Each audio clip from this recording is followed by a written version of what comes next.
அஸ்ஸலாமு அலைக்கும் வரஹ்மத்துல்லாஹி தஆலா வபரகாத்து. கண்ணியத்திற்குரிய இந்த கூட்டத்தின் தலைவர் ஹசரத் கிப்லா அவர்களே, கூட்டத்திற்கு வருகின்றிருக்கக்கூடிய இஸ்லாமிய சகோதரர்களே, பெரியோர்களே, மரியாதைக்குரிய தாய்மார்களே, சகோதரிகளே, கேள்வி பதில் நிகழ்ச்சி இதனுடைய நோக்கத்தை பற்றி சகோதரர்கள் எடுத்து சொன்னார்கள். ஹஸ்ரத் அழகாக குறிப்பிட்டார்கள், எல்லாவற்றையும் தெரிந்தவர்கள் யாரும் இல்லை. சிலர் சிலதை அதிகமாக தெரிந்து வைத்திருப்பார்கள். அனுபவத்தின் காரணத்தினால், அவர்களுடைய காலம் அந்த கிதாபுகளில் தொடர்பு இருக்கிற காரணத்தினாலும், மார்க்கத்தில் அதிகமாக அந்த கல்வியை கொண்டு ஈடுபாடு கொண்டிருக்கிற காரணத்தினாலும் தொடர்பு வைத்திருப்பார்கள். அதனால் அவர்கள் சில விளக்கங்களை உங்களுக்கு தெரியாததை சொல்ல முடியும் என்று சொன்னார்கள். உண்மையான விஷயம் அது. நான் மிக பெரும் அறிஞராகவோ அல்லது பெரிய அல்லாமாவாகவோ வீட்டிலிருந்து உங்களுக்கு பதில் சொல்ல வரவில்லை. என்னுடைய அனுபவத்தில் நான் பார்த்திருக்கக்கூடிய கிதாபுகள் பெற்றவைகளை எனக்கு தெரிந்த வரைக்கும் உங்களுக்கு எடுத்துச் சொல்ல நான் விரும்புகிறேன். தவறு என்பதை யாராவது ஆதாரபூர்வமாக எடுத்துச் சொன்னால் நான் தெரிந்து கொள்ளவும் தயாராக இருக்கிறேன். நான் சொன்னது இறுதியானது என்று சொல்லவில்லை. எங்களுக்கு தெரிந்ததை உங்கள் முன்னால் எடுத்து வைக்கிறோம். அல்லாஹுவையும் ரசூலையும் முன்னிலைப்படுத்தி எதுவும் பொய் சொல்லாமல், இட்டுக்கட்டாமல், தெரிந்தவற்றை எடுத்துச் சொல்வதற்காக வேண்டிதான் இந்த கூட்டம். ஏனென்றால் இக்காலத்தில் ஏமாற்றுத்தனமான பல கருத்துக்களை சொல்லக்கூடியவர்கள் உலகத்தில் வந்து விட்டார்கள். இது நபிகள் பெருமானார் ஸல்லல்லாஹு அலைஹி வஸல்லம் அவர்களுடைய முன்னறிவிப்பின்படி நடக்கக்கூடிய நிகழ்வுகள் தான். மார்க்கம் என்ற பெயரிலே, குர்ஆன் என்ற பெயரிலே, ஹதீஸ் என்ற பெயரிலே பல்வேறு விதமான புதிய கருத்துக்களை, நம்முடைய முன்னோர்களால் அங்கீகரிக்கப்படாத மாற்று கருத்துக்களை, தங்களுடைய தலைகளிலே உருவான கருத்துக்களை மக்களுக்கு மத்தியிலே ஊடுருவச் செய்வதுடைய நோக்கமாக உலகளாவிய அளவில் ஒரு பெரும் முயற்சி நடக்கிறது, இஸ்லாத்துடைய அடிப்படையை தகர்ப்பதற்காக வேண்டி. ஆகையினால்தான் இது போன்ற நிகழ்ச்சிகளை உங்களுக்கு முன்னால் ஏற்பாடு செய்திருக்கிறார்கள். குர்ஆன், ஹதீஸ், சஹாபாக்கள், அவர்களை சார்ந்து வந்த தாபிஈன்கள், தபா தாபிஈன்கள், இவர்களெல்லாம் மார்க்கத்திற்கு அடிச்சுவடு, அடிப்படைகள், அஸ்திவாரங்கள், பவுண்டேஷன். இவர்கள் எதை மார்க்கமாக எடுத்து சொன்னார்களோ அதைத்தான் நாம் அங்கீகரிக்க வேண்டும் என்ற அடிப்படையிலே தான் என்னுடைய இந்த பதிலையை ஆரம்பிக்கிறேன், பதில் சொல்லக்கூடிய நிகழ்ச்சியை. அருமை சகோதரர்களே, இப்பொழுது அருமை சகோதரர் சாதிக் அவர்கள் உங்களுக்கு முன்னால் முதலாவது கேள்வி எடுத்து சொன்னார்கள். இதற்கு அடிப்படை ஒன்று விளங்க வேண்டும்.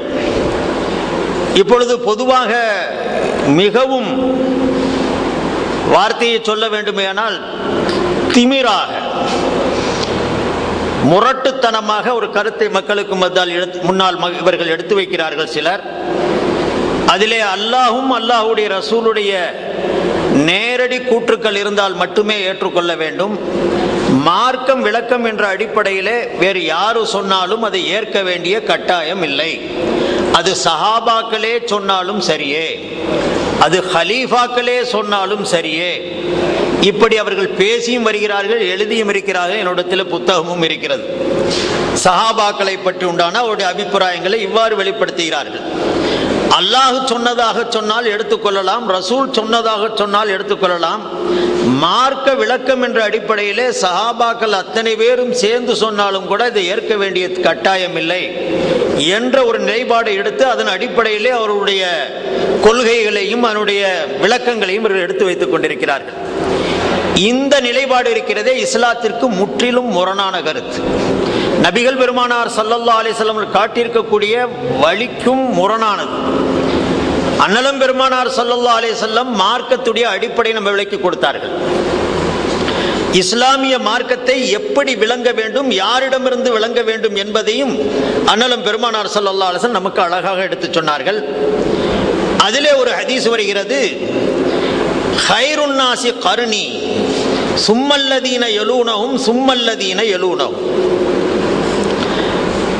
காலங்களில் சிறந்த காலம், தலைமுறைகளில் சிறந்த தலைமுறை மூன்று தலைமுறைகள் என்று பெருமானார் ஸல்லல்லாஹு அலைஹி வஸல்லம் சொன்னார்.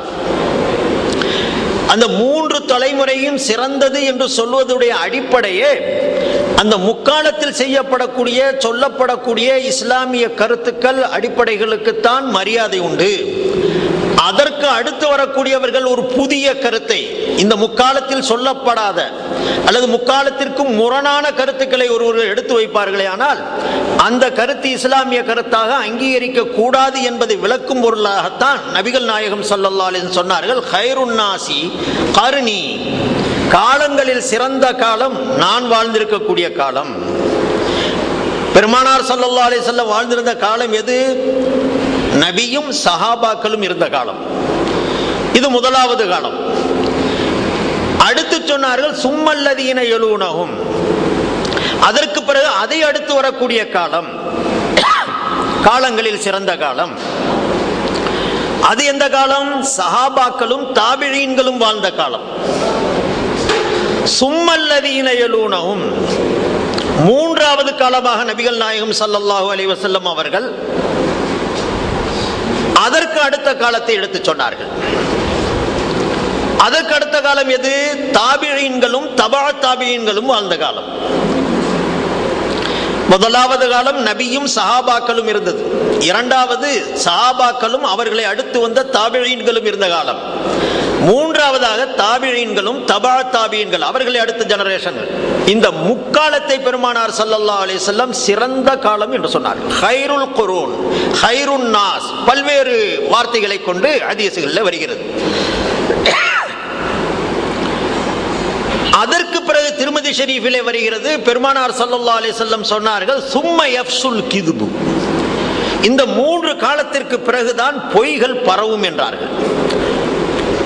புரட்டுத்தனமான கருத்துக்கள் பரப்பப்படும் என்றார்கள். பல பேர் கேட்காமலேயே சத்தியம் செய்வார்கள், வேண்டாமலேயே பொய் சாட்சி சொல்லுவார்கள், சத்தியமிட்டு தன்னுடைய கருத்துக்களை புகுத்துவார்கள், சாட்சிகள் சூரி தன்னுடைய கருத்துக்களை புகுத்துவார்கள். இதற்கு அடுத்த காலத்திலே சும்ம யஅதி கௌமுன் யதஸம்மனூன், ஹதீஸ்ல வருது, இந்த 3 காலத்திற்கு அடுத்து ஒரு கொழுப்பேறிய ஒரு கூட்டம் வரும். அவருடைய வார்த்தைகள் கொழுப்பு நிறைந்ததாக இருக்கும், பேச்சுக்கள் கொழுப்பான வார்த்தைகளாக இருக்கும், அடாவடித்தனமான கருத்துக்களை மக்களுக்கு மத்தியிலே வைப்பார்கள். எவ்வளவு தெளிவாக சொன்னார்கள் என்று சொன்னால் இந்த காலத்தை புரிஞ்சுக்கலாம். அப்படிப்பட்ட அந்த கருத்தை நபிகள் பெருமானார் ஸல்லல்லாஹு அலைஹி வஸல்லம் எடுத்து சொல்லியிருக்கிறார். இப்ப இந்த 3 காலத்துல எந்த கருத்து இஸ்லாமிய கருத்தாக விளக்கப்படுதோ அந்த கருத்துக்குத்தான் முஸ்லிம்களிடத்தில் மரியாதை இருக்கணும். அந்த 3 காலங்களில் சொல்லப்பட்டதற்கு முரணாக ஒரு கருத்தை பின்னால் வரக்கூடியவர்கள் சொல்லுவார்களே, ஆனால் அதற்குரிய மரியாதைகள் தரக்கூடாது என்பதைத்தான் நபிகள் நாயகம் ஸல்லல்லாஹு அலைஹி வஸல்லம் இந்த ஹதீஸின் மூலமாக எடுத்து சொல்லுகிறார்கள்.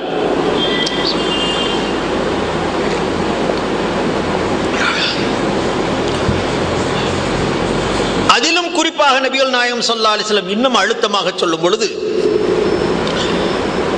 எனக்கு பின்னால் பல்வேறு கருத்து வேறுபாடுகளை நீங்கள் காணுவீர்கள். அந்த கருத்து வேறுபாடுகள் வரக்கூடிய நேரத்திலே நீங்கள் எப்படி நடந்து கொள்ள வேண்டுமே, ஆனால் என்னுடைய வழிமுறையை, நான் காட்டியிருக்கக்கூடிய சுன்னத்தை நீங்கள் கடைபிடித்துக் கொள்ள வேண்டும். வஸதரா மின் பஅதி இக்திலாஃபன் கஸீரன், பல்வேறு கருத்து வேறுபாடுகளை மக்களுக்கு மத்தியிலே காணுவீர்கள். அக்காலத்தில் ஃபஅலைக்கும் பிசுன்னதி, அந்த கருத்து வேறுபாடுகளிலிருந்து விடுபடுவதற்காக வேண்டி என்னுடைய சுன்னத்தை நீங்கள் கடைபிடிக்க வேண்டும், நீங்கள் கட்டாயமாக்கிக் கொள்ள வேண்டும். அதோடு நிறுத்தியிருந்தா பிரச்சனையே இல்லை. அடுத்து பெருமானார் ஸல்லல்லாஹு அலைஹி வஸல்லம் சொல்றாங்க, வசுன்னத்தில் குலஃபாயிர் ராஷிதீன், நேர்வழி பெற்ற கலீஃபாக்கள் வருவார்கள் எனக்கு பின்னால், எனது பிரதிநிதிகளாக வருவார்கள். அவர்களுடைய சுன்னத்தையும் நீங்கள் கடைபிடித்துக் கொள்ள வேண்டும், பற்றி பிடித்துக் கொள்ள வேண்டும், நல்லா செய்துக்கணும். இப்ப எல்லாருமே சொல்றாங்க குர்ஆன் ஹதீஸை தான் சொல்லணும், சஹாபாக்களுக்கு எந்த மரியாதை இல்லை, கலீஃபாக்களுடைய பேச்சுக்களை ஏற்க வேண்டுங்கிறது இல்லை. இங்க நபி சொல்றாங்க அவங்கள ஏத்துக்கறணும், இவங்க சொல்றாங்க ஏத்துக்கிற கூடாது. பெருமானார் ஸல்லல்லாஹு அலைஹி வஸல்லம் சொல்றாங்க கருத்து வேறுபாடு ஏற்படுமே ஆனால், ஒரு சட்டத்தை விளங்குவதில் தங்களுக்கு இடையில கருத்து வேறுபாடுகள் உருவாகுமே ஆனால் அதை தேடணும். எங்க ஹதீஸ்ல இருக்குதா, ஹதீஸ்ல சொல்லப்பட்டிருக்கா, நபியுடைய சொல் செயல் அங்கீகாரங்கள் அது வந்திருக்குதா பார்க்கிறோம். அங்க கிடைக்கல, அடுத்து ரசூலுல்லாஹ் சொல்றாங்க வசுன்னத்தில் குலஃபாயிர் ராஷிதீன், எனக்கு பின்னால் எனக்கு பிரதிநிதிகளாக வரக்கூடியவர்களுடைய சுன்னத்தை பற்றி பிடியுங்கள். ரசூலுல்லாஹ் செய்ய சொல் செயல் அங்கீகாரமும் சுன்னத்து. குலஃபாய ராஷிதீன்கள் அவர்களுக்கு பின்னால் வந்த கலீஃபாக்களுடைய அந்த நிலைப்பாடுகளையும் செயல்பாடுகளையும் நபிகள் நாயகம் ஸல்லல்லாஹு அலைஹி வஸல்லம் சுன்னத் என்ற வார்த்தையை கொண்டு சொல்றாங்க.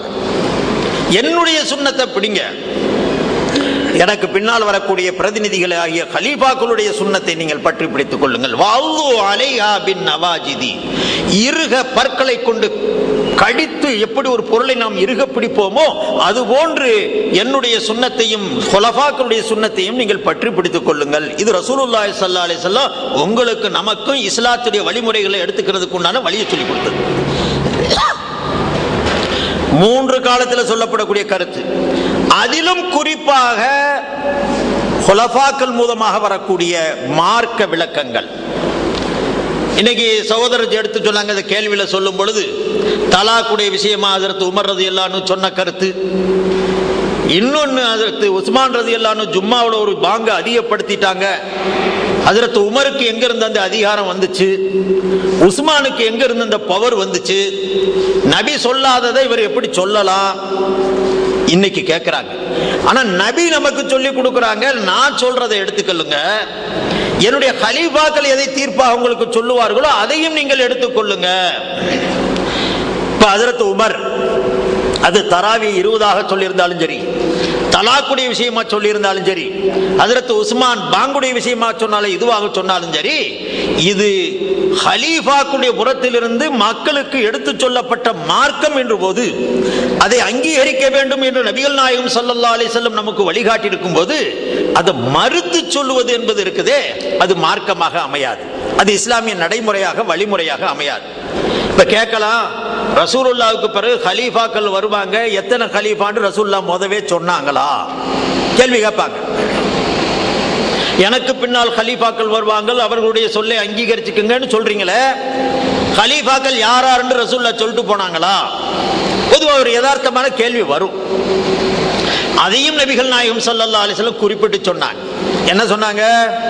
அல் ஹிலாஃபத்து பாதி ஸலாஸூன ஸனதன், எனக்கு பின்னால் பிரதிநிதித்துவ ஆட்சி, என்னுடைய பிரதிநிதிகளாக வரக்கூடியவர்கள் 30 ஆண்டு காலங்கள் ஆட்சி செய்வார்கள் என்று நபிகள் நாயகம் ஸல்லல்லாஹு அலைஹி வஸல்லம் சொன்னாங்க.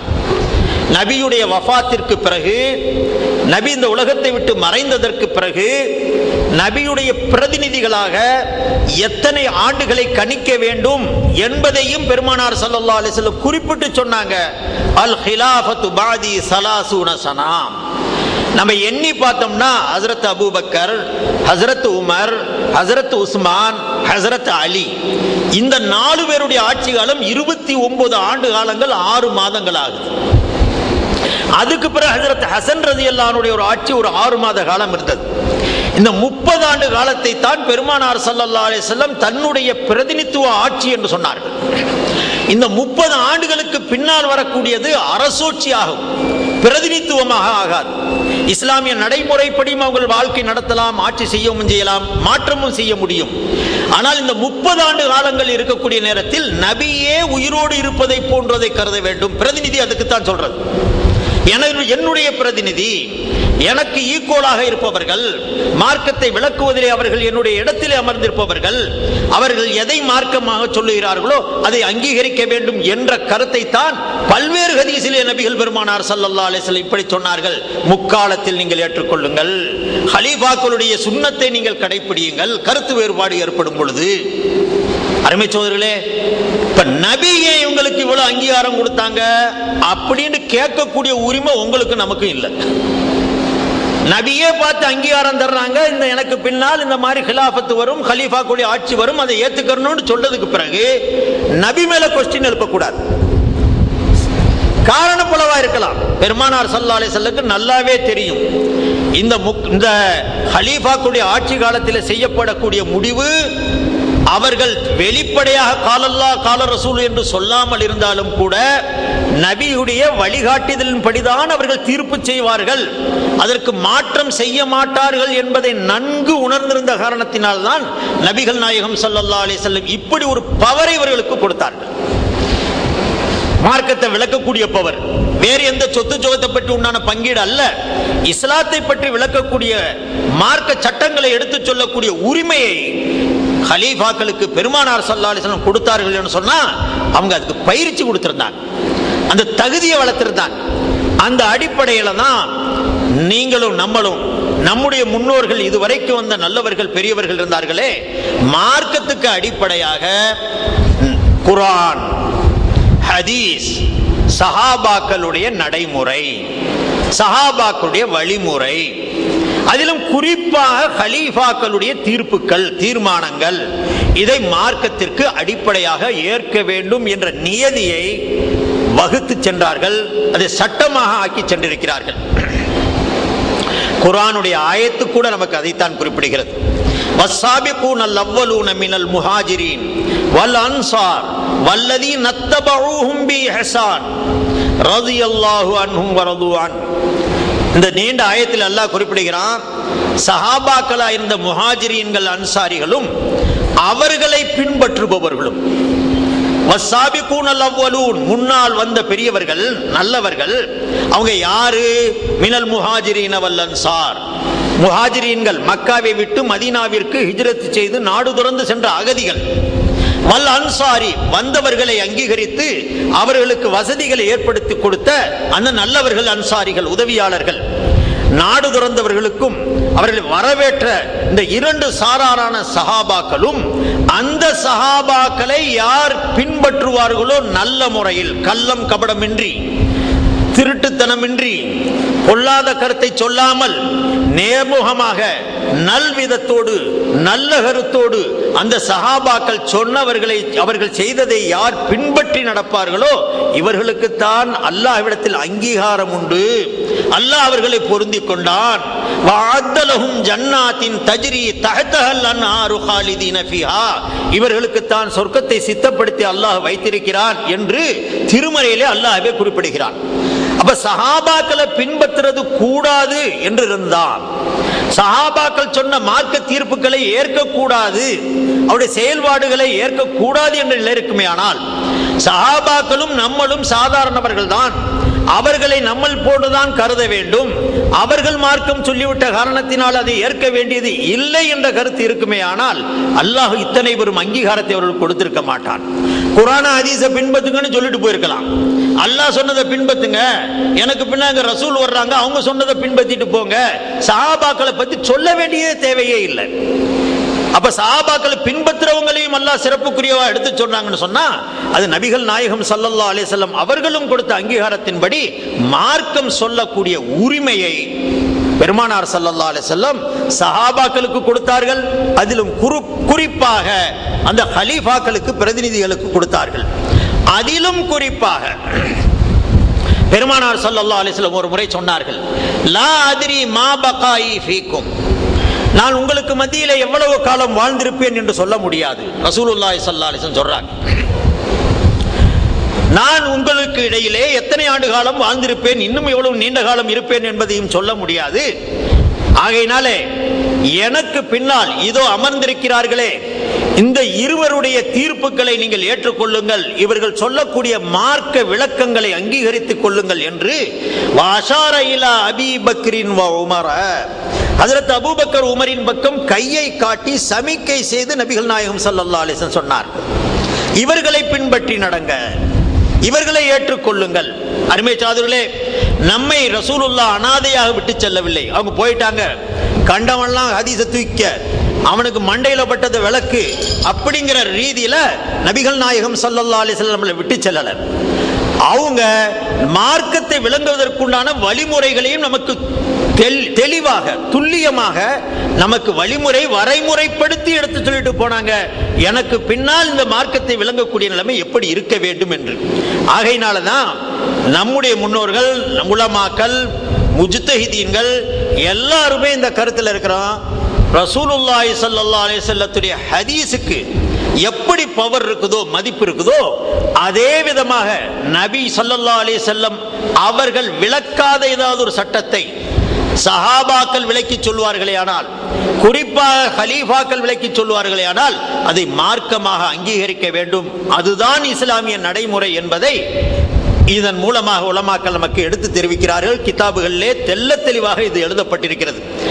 அப்படி இல்லாமல் போகுமேயானால், சஹாபாக்களை அங்கீகரிக்காமல் குர்ஆன் ஹதீஸ் என்ற அந்த தாள்களை மட்டும் அடிப்படையாக வைத்து நாம் யோசிக்க ஆரம்பிப்போமே ஆனால், இன்னைக்கு என்ன இஸ்லாத்துடைய நிலைமை இருக்குதோ இதே நிலைமை தான் வரும் சகோதரர்களே. ஒட்டுமொத்த கருத்து வராது, முரண்பாடான கருத்துக்களை தான் நுழைப்பாங்க. இஸ்லாத்தில் நான் சொல்லுவது உண்டு, தாள்களை விட ஆள்களுக்கு தான் மரியாதை. எந்த ஆளுகளை நம்பணும்னு ரசூலுல்லாஹி ஸல்லல்லாஹு அலைஹி வஸல்லம் சொல்லி கொடுத்துட்டு போனாங்க. தாள்களுக்கு அல்ல. தாள்கள்ல யாரும் எழுதிட முடியும்.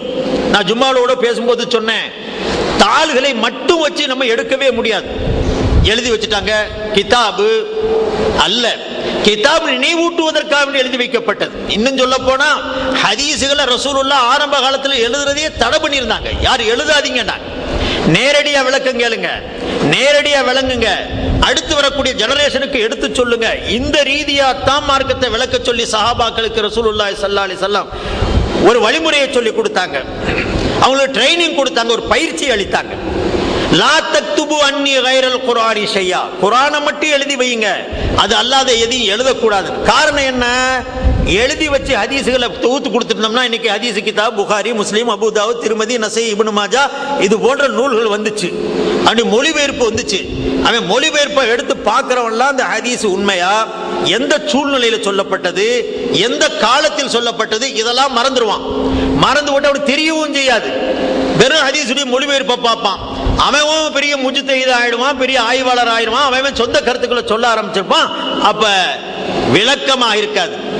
அது ஒரு பெரிய மோசமான கருத்தை தரக்கூடிய வழிமுறையாக போயிருங்கிற காரணத்தினாலதான் சஹாபாக்களுக்கு ரசூலுல்லாஹ் பயிற்சியை கொடுத்தாங்க. அதுல குறிப்பாக ஹுலஃபாக்களுக்கு கொடுத்தாங்க. அதிலும் குறிப்பாக அபூபக்கர், உமர் போன்றவர்களுக்கு கொடுத்தாங்க. அருமைச்சவர்களே, இந்த அடிப்படையில தான் 3 தலாக் ஒரு மஜ்லிஸ்ல கொடுக்கப்படுமே ஆனால் அது ஒன்றா கருதணுமா மூன்றா கருதணுமா என்பதை பார்க்கும் பொழுது ஹஜ்ரத் உமர் ரலியல்லாஹு அன்ஹுடைய காலத்தில் அந்த மூன்றாகத்தான் கருத வேண்டும், அதை ஒன்றாக கருதக்கூடாது என்று அத்தனை சஹாபாக்களுக்கு மத்தியில் ஹஜ்ரத் உமர் அவர்கள் தீர்ப்பு கொடுத்தாங்க. எல்லா சஹாபாக்களும் அதை ஏத்துக்கிட்டாங்க.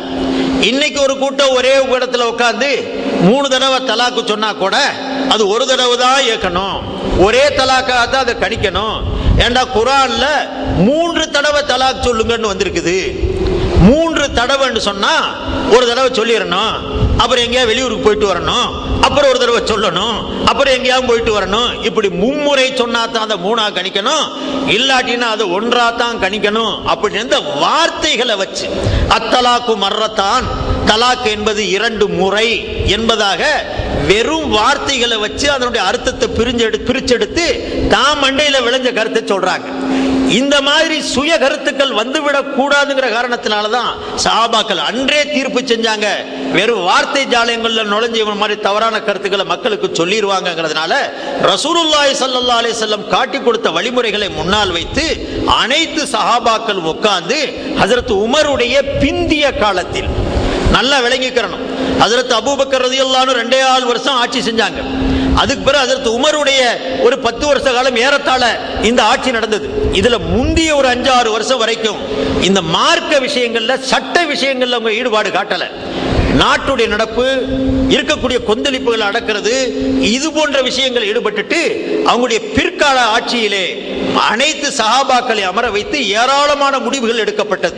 கருத்து வேறுபாடுகள் நிறைந்திருந்த அந்த சூழ்நிலையிலே பல முடிவுகளை எடுத்து அறிவிச்சாங்க. அதிலிருந்து ஒண்ணுதான் இந்த 3 தலாக்கை ஒரு மஜ்லிஸ்ல விடப்படுமையானால் அதை 3ஆகத்தான் கணிக்கணும், அதை 1ஆக கணிக்க கூடாது. குர்ஆனுக்கு ஆயத்துக்கு விளக்கம் சொல்றேங்கிற ரீதியில 3 முறை சொல்லணும். ஒரு முறை சொன்னா கூட அதை 3ஆகத்தான் ஏற்கக்கூடாது, 1ஆத்தான் வைக்கணுங்க கூடிய எந்த தவறான கருத்துக்களை ஏற்கக்கூடாது. அது மோசமான கருத்து என்பதை உணர்த்தும் விதமாகத்தான். ஏன்னா குர்ஆனுடைய ஆயத்தில் அப்படித்தான் ஒரு வெளிப்படையில் பாத்தீங்கன்னா 2 தடவை சொல்லுங்க.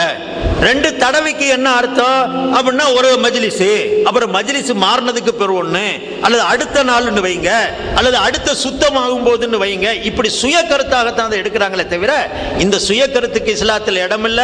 ஹஜ்ரத் உமர் ரலியல்லாஹு அன்ஹு தலைமையில சஹாபாக்கள் ஒன்று கூட்டி எடுக்கப்பட்ட முடிவு தான் 3 தலாக் என்பது 3. ஒரு சமயம் சஹாபாக்களுடைய இந்த முடிவு ஏதாவது ஒரு தெளிவான ஹதீஸுக்கு முரணாக இருக்குமே ஆனால் அப்ப வேண்டாம், சஹாபாக்களுடைய கவலை ஒன்றை யோசிக்கலாம். இங்க அந்த மாதிரி எந்த ஹதீஸும் தெளிவான பலமான எந்த ஹதீஸும் இல்லை. 3 தலாக்கு விட்டாத 1ஆத்தான் கருதணும்னு சொல்லக்கூடிய பலமான தெளிவான எந்த ஹதீஸும் இல்லை. அப்படி ஹதீஸ் இருந்திருக்குமே ஆனால் அதற்கு மாற்றமா சஹாபாக்கள் தீர்ப்பை செய்திருக்க மாட்டாங்க. அப்படி ஒரு ஹதீஸ் இல்ல, பலவீனமான ஹதீஸை விட்டணும், பலமான ஹதீஸை தான் எடுத்து நடக்கணும்னு சொல்லக்கூடியவங்க இங்க எந்த பலமான ஹதீஸும் இல்லாம 3 தலாக்க 1ஆக்கணும்னு சொல்றதுக்கு இந்த ஆதாரம் அல்ல.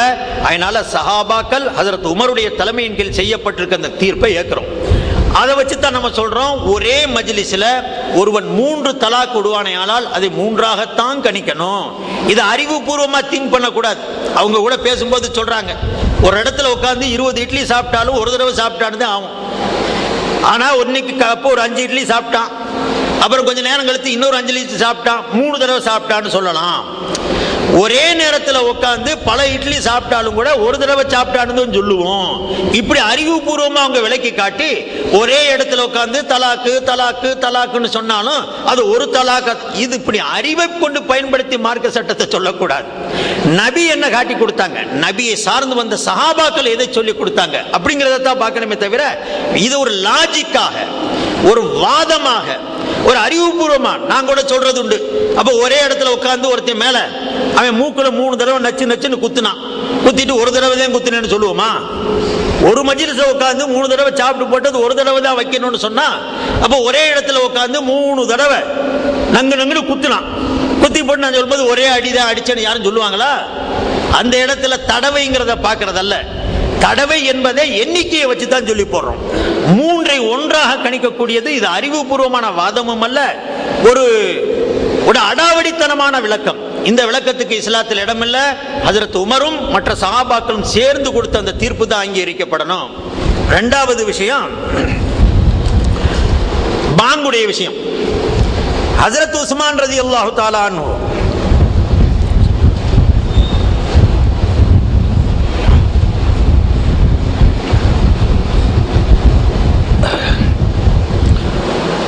நபிகள் நாயகம் ஸல்லல்லாஹு அலைஹி வஸல்லத்துடைய காலத்துல 2 பாங்கு இருந்துச்சு. எந்த பாங்கு? ஹதீபு மெம்பர்ல உட்கார்ந்ததுக்கு பிறகு ஒரு பாங்கு சொல்றாரு, அது ஒண்ணு. மெஹராப்ல போய் தொலை வைக்கிறதுக்கு போறதுக்காக வேண்டிய ஹதீபு நிப்பாரே இமாம், காமத்து, அந்த 2. இந்த 2 தான் இருந்துச்சு. புகாரில ஹதீஸ் வருது, இன்னும் பிற சஹீஹான ஹதீஸ்கள் இருக்குது.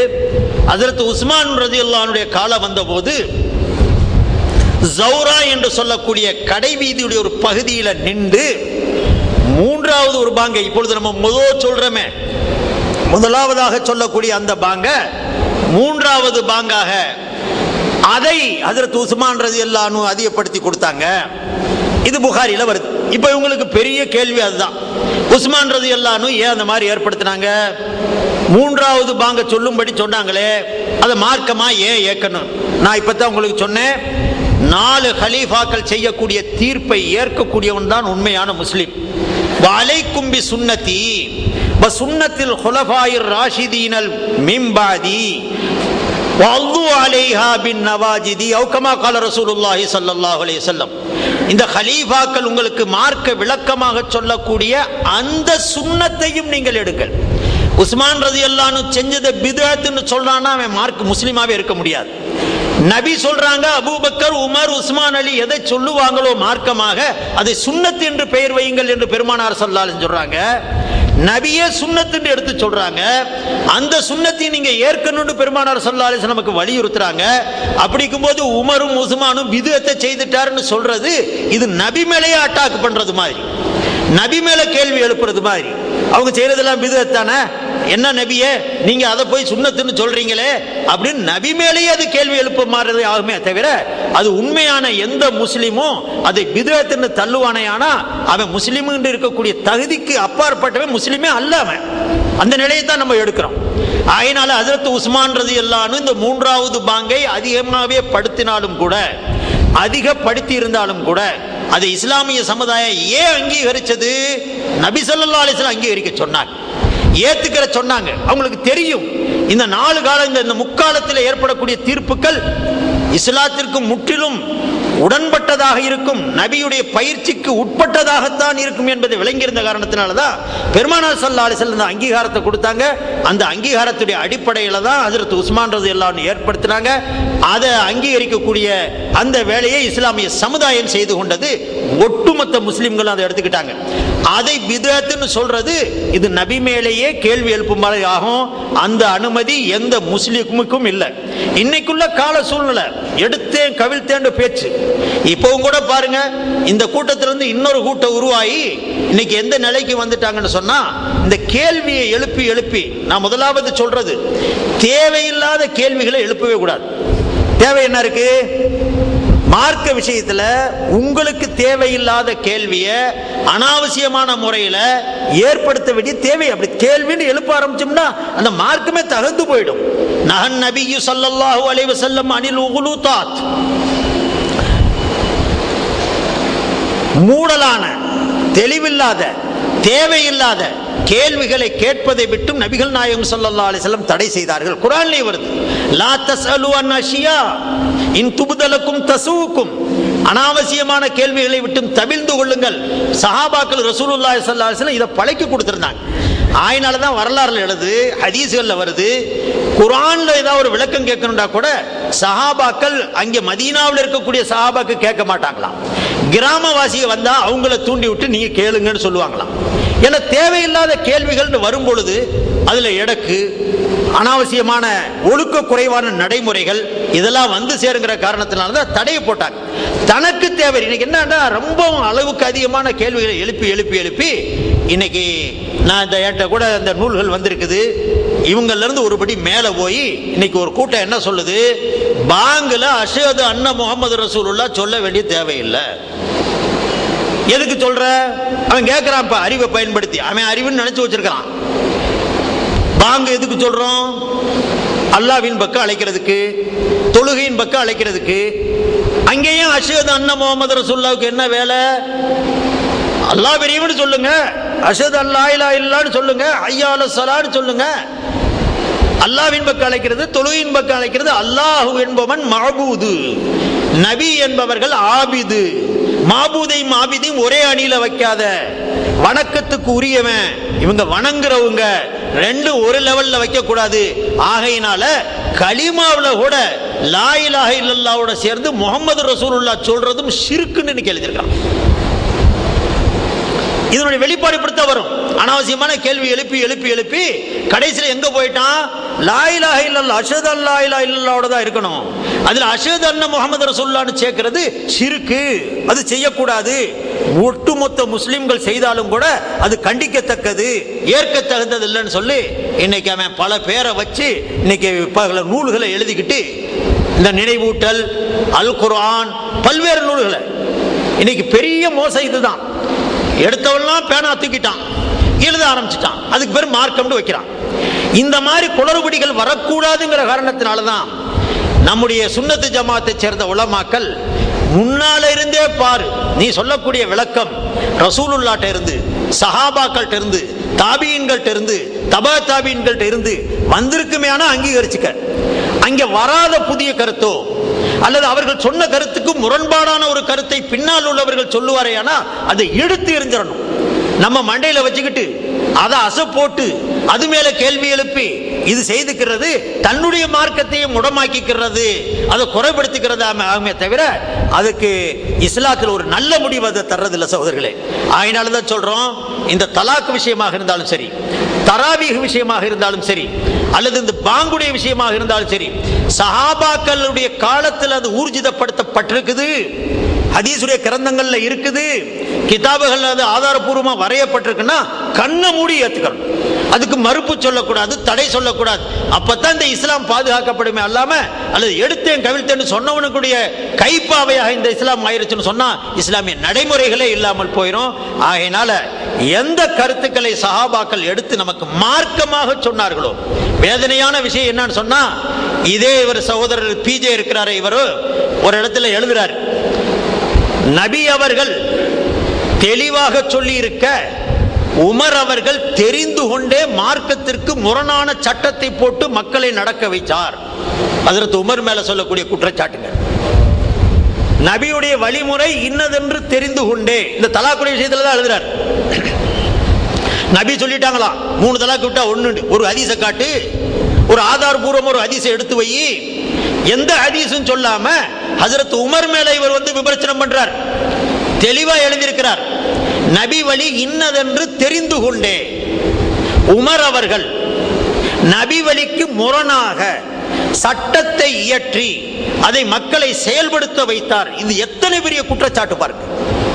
ஹஜ்ரத் உமர் மார்க்கத்திற்கு முரணாக ஒரு சட்டத்தை போட்டு அதை செயல்படுத்த வச்சாராம். மார்க்கத்துக்கு முரணா ஒரு கருத்தை சொல்றதே மோசம், அந்த கருத்தை செயல்படுத்தணும்னு விரும்புறது மோசம். ஆனா இவர் அதுக்கு மேல சட்டம் போட்டு குடிமக்களை, முஸ்லிம்களுக்கு ரசூலுல்லாஹ்வுடைய வழிமுறைக்கு மார்க்கத்திற்கு முரணாக ஒரு கருத்தை சொல்லி இதை செயல்படுத்துங்க அப்படி அடாவடித்தனமாக, அது அர்த்தம் அதுக்கு முரட்டுத்தனமாக சட்டத்தை போட்டு மக்கள் போல செயல்படுத்த வச்சுட்டாரு. இந்த மாதிரி குற்றச்சாட்டு சொல்றாங்க.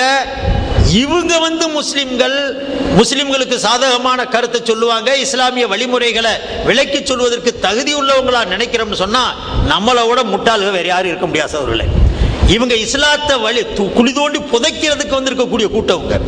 ஹஜ்ரத் உமர் மேலேயே இத்தனை பெரிய ரிமார்க் செய்யறதா இருந்தா, இவ்வளவு பெரிய மோசமான விமர்சனத்தை சொல்றதா இருந்தா, யாரை பற்றி ஹஜ்ரத் உமரை பத்தி நபிகள் நாயகம் ஸல்லல்லாஹு அலைஹி வஸல்லம் சொன்னாங்க, எனக்கு பிறகு நபி வர போறது இல்ல, அப்படி நபி வர்றதா இருந்தா ஹஜ்ரத் உமர் தான் இருந்திருக்க முடியும். அத்தனை தகுதியுடைய ஹஜ்ரத் உமரை பத்தி இஸ்லாத்திற்கு முரணான கருத்தை சட்டமாக ஏற்றி மக்களை நடைமுறைப்படுத்த வச்சாரு அப்படிங்கக்கூடிய குற்றச்சாட்டு மோசமான குற்றச்சாட்டு, ரொம்ப மோசமானது. நபிகள் நாயகம் ஸல்லல்லாஹு அலைஹி வஸல்லம் சொன்னாங்க, நான் கனவுல பார்த்தேன், பால் குடிக்கிறேன், பால் குடிச்சிட்டு ஏராளமான பால் மிஞ்சுது, அந்த பாலை ஹஜ்ரத் உமர் அவர்களுக்கு கொடுத்தேன், அவங்க குடிச்சாங்க. வேற ஹதீஸ்ல வருது, சட்டைகள் போட்டாங்க பல்வேறு விதமாக. அப்ப சஹாபாக்கள் கேட்கிறாங்க, கனவுல பாலை பாத்தீங்கன்னா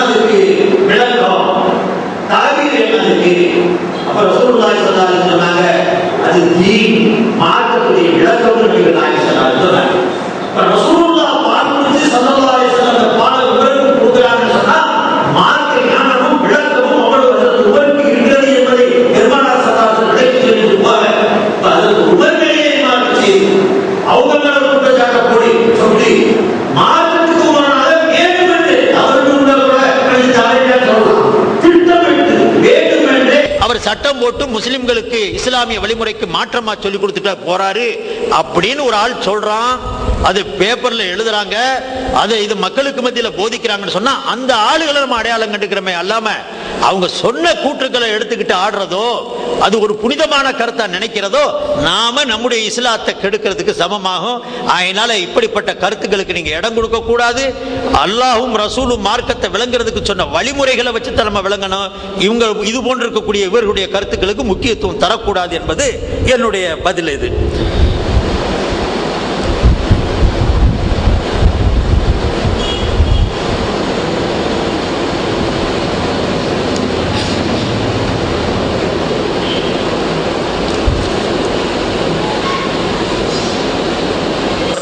முகவுரையில் அல்லாஹுவையும் முஹம்மது ஸல்லல்லாஹு அலைஹி வஸல்லம் அவர்களையும் முன்னிலைப்படுத்துவதாக சொன்னீர்கள்.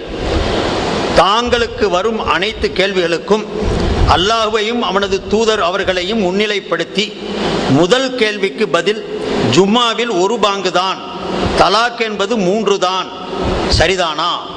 தவறுதான் என்றால் தாங்கள் அல்லாஹ்வையும் ரசூலையும் பின்பற்றவில்லை, சரிதானா? அவர் கேட்க வர்றது இதே தான். முதல் பாங்குங்கிறது அந்த 3வது பாங்கு இல்லை. 3 தலாக்கு என்பதை அது ஒரு தலாக்குன்னு தான் கருதணும். அது 3 தலாக்கா கருதுறது இது மார்க்கம் அல்ல, நீங்க மார்க்கத்தை சொல்லல அப்படிங்கிற குற்றச்சாட்டை அவர் சொல்ல வர்றார். அவர் பேரை நான் படிக்க வேண்டிய தேவையில்லை. நான் அவருக்கு மீண்டும் சொல்றேன். முஸ்லிம்களாகிய எங்களுடைய அடிப்படை கொள்கை கோட்பாடு இது. அல்லாஹ் சொல்லியிருக்கணும், ரசூல் சொல்லியிருக்கணும். அல்லாஹும் ரசூலுக்கும் அடுத்து மார்க்கம் சொல்லக்கூடிய உரிமை சஹாபாக்களுக்கு உண்டு. அந்த சஹாபாக்கள் எதை தீர்மானமாக சொல்லுகிறார்களோ அதை அங்கீகரிக்க வேண்டும் என்று நபிகள் நாயகம் ஸல்லல்லாஹு அலைஹி வஸல்லம் தெள்ளத் தெளிவா நமக்கு சொல்லியிருக்கிற காரணத்தினால தான் இந்த 3வது பாங்கை நாங்கள் ஏற்கிறோம், அங்கீகரிக்கிறோம். அல்லாஹ்வையும் ரசூலையும் முன்னிலைப்படுத்தி தான் நான் சொல்றேன். அந்த அல்லாஹ்வும் ரசூலும் சொன்ன காரணத்தினால தான் ஹஜ்ரத் உஸ்மான் செய்த அந்த பாங்கை நாங்கள் அங்கீகரிச்சிருக்கிறோம். எனக்கு பின்னால் ஹுலஃபாக்களுடைய தீர்ப்புகளை ஏற்றுக்கொள்ளுங்கள் என்று நபி சொல்லியிருக்கிறாங்க. அஃபானுடைய மகன் உஸ்மான் என்ற காரணத்தினால் ஏற்கவில்லை, ஹத்தாபுடைய மகன் உமர் என்கிற காரணத்தினால் அவருடைய விளக்கத்தை ஏற்கவில்லை. நபிகள் பெருமானார் ஸல்லல்லாஹு அலைஹி வஸல்லம் சொல்லி இருக்கிற காரணத்தினால் ஏற்றோம். வலைக்கும் பிசுன்னதி வ சுன்னத்தில் ஹுலஃபாயிர் ராஷிதீன், ஹுலஃபாயிர் ராஷிதீன்களுடைய சுன்னத்தை நீங்கள் பிடியுங்கள், கடைப்பிடியுங்கள் என்று நபிகள் அவர்கள் நமக்கு தாக்கீது செய்திருக்கிற காரணத்தினால், கட்டளையிட்டிருக்கிற காரணத்தினால் தான் அவர்கள் 3வது பாங்கை ஏற்படுத்தினார்களா? ஏற்கிறோம். நபியுடைய சொல்லுக்கு ஏற்ப ஏற்கிறோம். அவர் இன்னாருடைய மகன் ஒரு சாதாரண மனிதர் என்ற ரீதியிலே அல்ல, ஒரு அறிஞ பெருமகன் என்ற அடிப்படையிலும் அல்ல, ஆட்சி செய்தவர் என்ற அடிப்படையிலும் அல்ல, அரசாட்சி செய்தவர் என்ற அடிப்படையிலும் அல்ல. பெருமானார் ஸல்லல்லாஹு அலைஹி வஸல்லம் அவருக்கு அங்கீகாரம் கொடுத்தார்கள். அவர்கள் எடுத்து சொல்லுகிறார்கள், சொல்லுவதை நீங்கள் ஏற்க வேண்டும் என்று முஸ்லிம்களாக எங்களுக்கு கட்டளையிட்டிருக்கிறார்கள். ஆகையினால் தான் உமர் அவர்களுடைய தீர்ப்பையும் உஸ்மான் ரலியல்லாஹு அன்ஹு அவருடைய மார்க்க தீர்ப்பையும் நாங்கள் மார்க்கமாக ஏற்கிறோம். இதில் வேறு கருத்து இல்லை, வேறு மாறுபட்ட கருத்து இல்லை. அல்லாஹ்வையும் ரசூலையும் முன்னிலைப்படுத்தித்தான் இந்த சட்டத்தை மக்களுக்கு மத்தியிலே நான் எடுத்து விளக்குகிறேன். இன் தனாஸஅதும் ஃபி ஷைஇன் ஃபருத்துஹு இலல்லாஹ், உங்களுடைய விளக்கம் இந்த வசனத்திற்கு முரணாக உள்ளது. அல்யௌம அக்மல்து லக்கும் தீனக்கும் அத்மம்து அலைக்கும் நிஅமதி வ ரதீது லக்குமுல் இஸ்லாம், மார்க்கம் அன்றியே பூர்த்தியாகியதற்கு பிறகு சஹாபாக்களை எவ்வாறு எடுப்பது? அவர்களின் கூற்றை ஏற்க முடியாது தானே? அதே கருத்து தான். என்ன, குர்ஆனுடைய ஆயத்தை தூக்கிட்டாங்க. ஃபைன் தனாஸஅதும் ஃபி ஷைஇன் ஃபருத்துஹு இலல்லாஹி வர் ரசூல், ஏதாவது உங்களுக்கு இடையில கருத்து வேறுபாடு ஏற்படுமேயானால் அல்லாஹ்வின் ரசூலின் பக்கம் நீங்கள் முற்படுங்கள், அல்லாஹும் ரசூலின் பக்கம் அந்த கருத்தை திருப்பி விடுங்கள், அவர்கள் சொல்லுவதை ஏற்றுக்கொள்ளுங்கள் அப்படின்னு சொல்லியிருக்க சஹாபாக்களை நீங்க ஏன் ஏற்கிறீங்க? திரும்ப அதே கேள்விதான். சஹாபாக்களை நாங்களாவா ஏற்கிறோம்? சஹாபாக்களை நாங்களா ஏத்திருந்தா இந்த குற்றம் சொல்லலாம். ஏன் சஹாபாக்களுக்கு நீங்க அந்த அங்கீகாரம் கொடுக்குறீங்கன்ட்டு நான் அங்கீகாரம் தரல. சைஃபுத்தீன் எங்க இருந்து அங்கீகாரம் கொடுக்க முடியும்? அல்லது வேற எந்த ஆலிமா ஃபதுல்ல கதரத் எங்க இருந்து அங்கீகாரம் கொடுக்க முடியும்? அந்த அங்கீகாரம் கொடுக்கக்கூடிய திறமையோ பொறுப்போ எங்களுக்கு இல்லை. அந்த அங்கீகாரத்தை நபிகள் நாயகம் ஸல்லல்லாஹு அலைஹி வஸல்லம் வழங்கி இருக்கிறாங்க. அவங்க கருத்தை ஏற்றுக்கொள்ளுங்க நபியுடைய கூற்று. ஆகையினாலதான் சஹாபாக்களுக்கு அந்த உரிமையை வழங்குறமே அல்லாம நாமளாக நம்முடைய புறத்திலிருந்து சொல்லல. கருத்து வேறுபாடு வந்தால் அல்லாஹ்வின் பக்கம் அதை திருப்புங்கள், ரசூலின் பக்கம் திருப்புங்கள் சொல்லிட்டாங்க. அல்லாஹ்வின் பக்கம் ரசூலின் பக்கம் என்ன அர்த்தம்? அல்லாஹ் ரசூலுக்கு உட்கார்ந்து இருக்கிறாங்களா? அவங்க பக்கம் திருப்புங்கன்னு சொல்றதுக்கு குர்ஆன் ஹதீஸை பாருங்கன்னு அர்த்தம். அதான அர்த்தம். அல்லாஹ்வின் ரசூலின் பக்கம் அதை திருப்பி விடுங்கள், அங்கிருந்து தீர்ப்பை பெறுங்கள் என்ன கருத்து? குர்ஆன் ஹதீஸில் இருந்து விளக்கத்தை எடுங்கள் அர்த்தம். இப்ப நான் கேட்க வர்றது, குர்ஆன் ஹதீஸில் இருந்து ஒரு பொருளுக்கு விளக்கம் கிடைக்கல, தெளிவா நமக்கு விவரம் கிடைக்கல, விளங்கும்படியா நமக்கு கிடைக்கலன்னு வைங்க. அப்ப என்ன செய்வோம்? குர்ஆன் ஹதீஸ்ல இருந்து விளக்கம் கிடைச்சிருந்துச்சு, தெல்ல தெளிவா குர்ஆன் இருக்குது, தெளிவான ஹதீஸுடைய ஆதாரங்கள் இருக்குது. அப்ப எந்த சஹாபியும் அதுக்கு மாத்தமா சொல்ல போறதில்லை, எந்த சஹாபாவுக்கு அதுக்கு முரண்பட்ட கருத்துக்களையே விளக்கங்களையே தரப்போறதும் இல்லை. குர்ஆனிலையும் ஹதீஸிலையும் தெல்ல தெளிவான கருத்துக்கள் வந்து விடுமையானால் சஹாபாக்கள் அதை விடுத்து 3வது கருத்தை சொல்லவே மாட்டார்கள். எப்பொழுது குர்ஆனிலேயும் ஹதீஸிலேயும் அந்த தெளிவு நமக்கு கிடைக்கலையோ, நான் இதை சொல்லல, குர்ஆன்ல ஹதீஸ்ல இல்லைன்னு சொல்லல, இருக்கும், நமக்கு தெரிய முடியல, நமக்கு தெளிவு கிடைக்கல, அந்த மாதிரி நேரத்தில் எப்படி எடுக்கணும்? அப்பத்தான் நம்ம தேவை வருது, சஹாபாக்களுடைய இங்கே ஏதாவது தீர்ப்பு இருக்குதா, ஒட்டுமொத்த சஹாபாக்கள் இது விஷயத்தில் ஏதாவது தீர்மானங்கள் செஞ்சிருக்கிறாங்களா அப்படிங்கக்கூடிய பார்க்கக்கூடிய தேவையே அங்கேதான் ஏற்படுது. அதனால சொல்ற குர்ஆன் ஹதீஸ்ல நமக்கு ஒரு தெளிவான கருத்துக்கள் கிடைக்காமல் போகும்போது தான் சஹாபாக்கள் அங்கீகரிக்கிறோம், அவங்க மார்க்கத்துக்குரிய அஸ்திவாரமாக நாங்கள் ஏற்கிறோம். இது ஃபைன் தனாஸஅத்தும் ஃபீ ஷைஇன் ஃபருத்தூஹு இலல்லாஹி வர்ரசூலுக்கு முரணான கருத்து அல்ல. குர்ஆனிலேயும் ஹதீஸிலேயுமே சந்தேகம் வரும்பொழுது என்ன செய்யணும், அதானே இங்க வேணும். குர்ஆன்ல தெளிவா இருக்கு, ஹதீஸ்ல தெளிவா இருக்குன்னு பார்க்க போறது இல்ல. குர்ஆன் ஹதீஸ்ல தெளிவா இல்ல, அல்லது மேலிருந்த வாரியா பார்த்தா ஒண்ணுக்கு ஒண்ணு முரணா தெரியுது, அந்த மாதிரி நேரத்தில் என்ன தீர்மானம் செய்யணும்? சஹாபாக்கள் ஏதாவது சொல்லி இருக்கிறாங்களான்னு பாக்குறோம், சஹாபாக்கள் அதை பத்தி எடுத்து சொல்லி இருக்கிறாங்களான்னு பாக்குறோம். அது சஹாபாக்கள் சொல்லி இருந்தா அதை மார்க்கமாக நம்ம ஏற்கிறோம். இது குர்ஆன் ஹதீஸுக்கு முரண்பட்டதல்ல, குர்ஆன் ஹதீஸுக்கு உடன்பட்டதுதான். இன்னொன்னு சொல்றார், அல்யௌம அக்மல்து லக்கும் தீனக்கும், மார்க்கத்தை நாம் பூர்த்தியாக்கி விட்டோம் அல்லாஹ் சொல்லி இருக்கிறான். அல்லாஹ்வையும் ரசூலையும் வச்சே மார்க்கம் பூர்த்தி ஆயிடுச்சு, சஹாபாக்களுடைய தேவை என்ன? இதுதான் இந்த அறிவுபூர்வமான கேள்வி. அறிவையே அடிப்படையாக்கி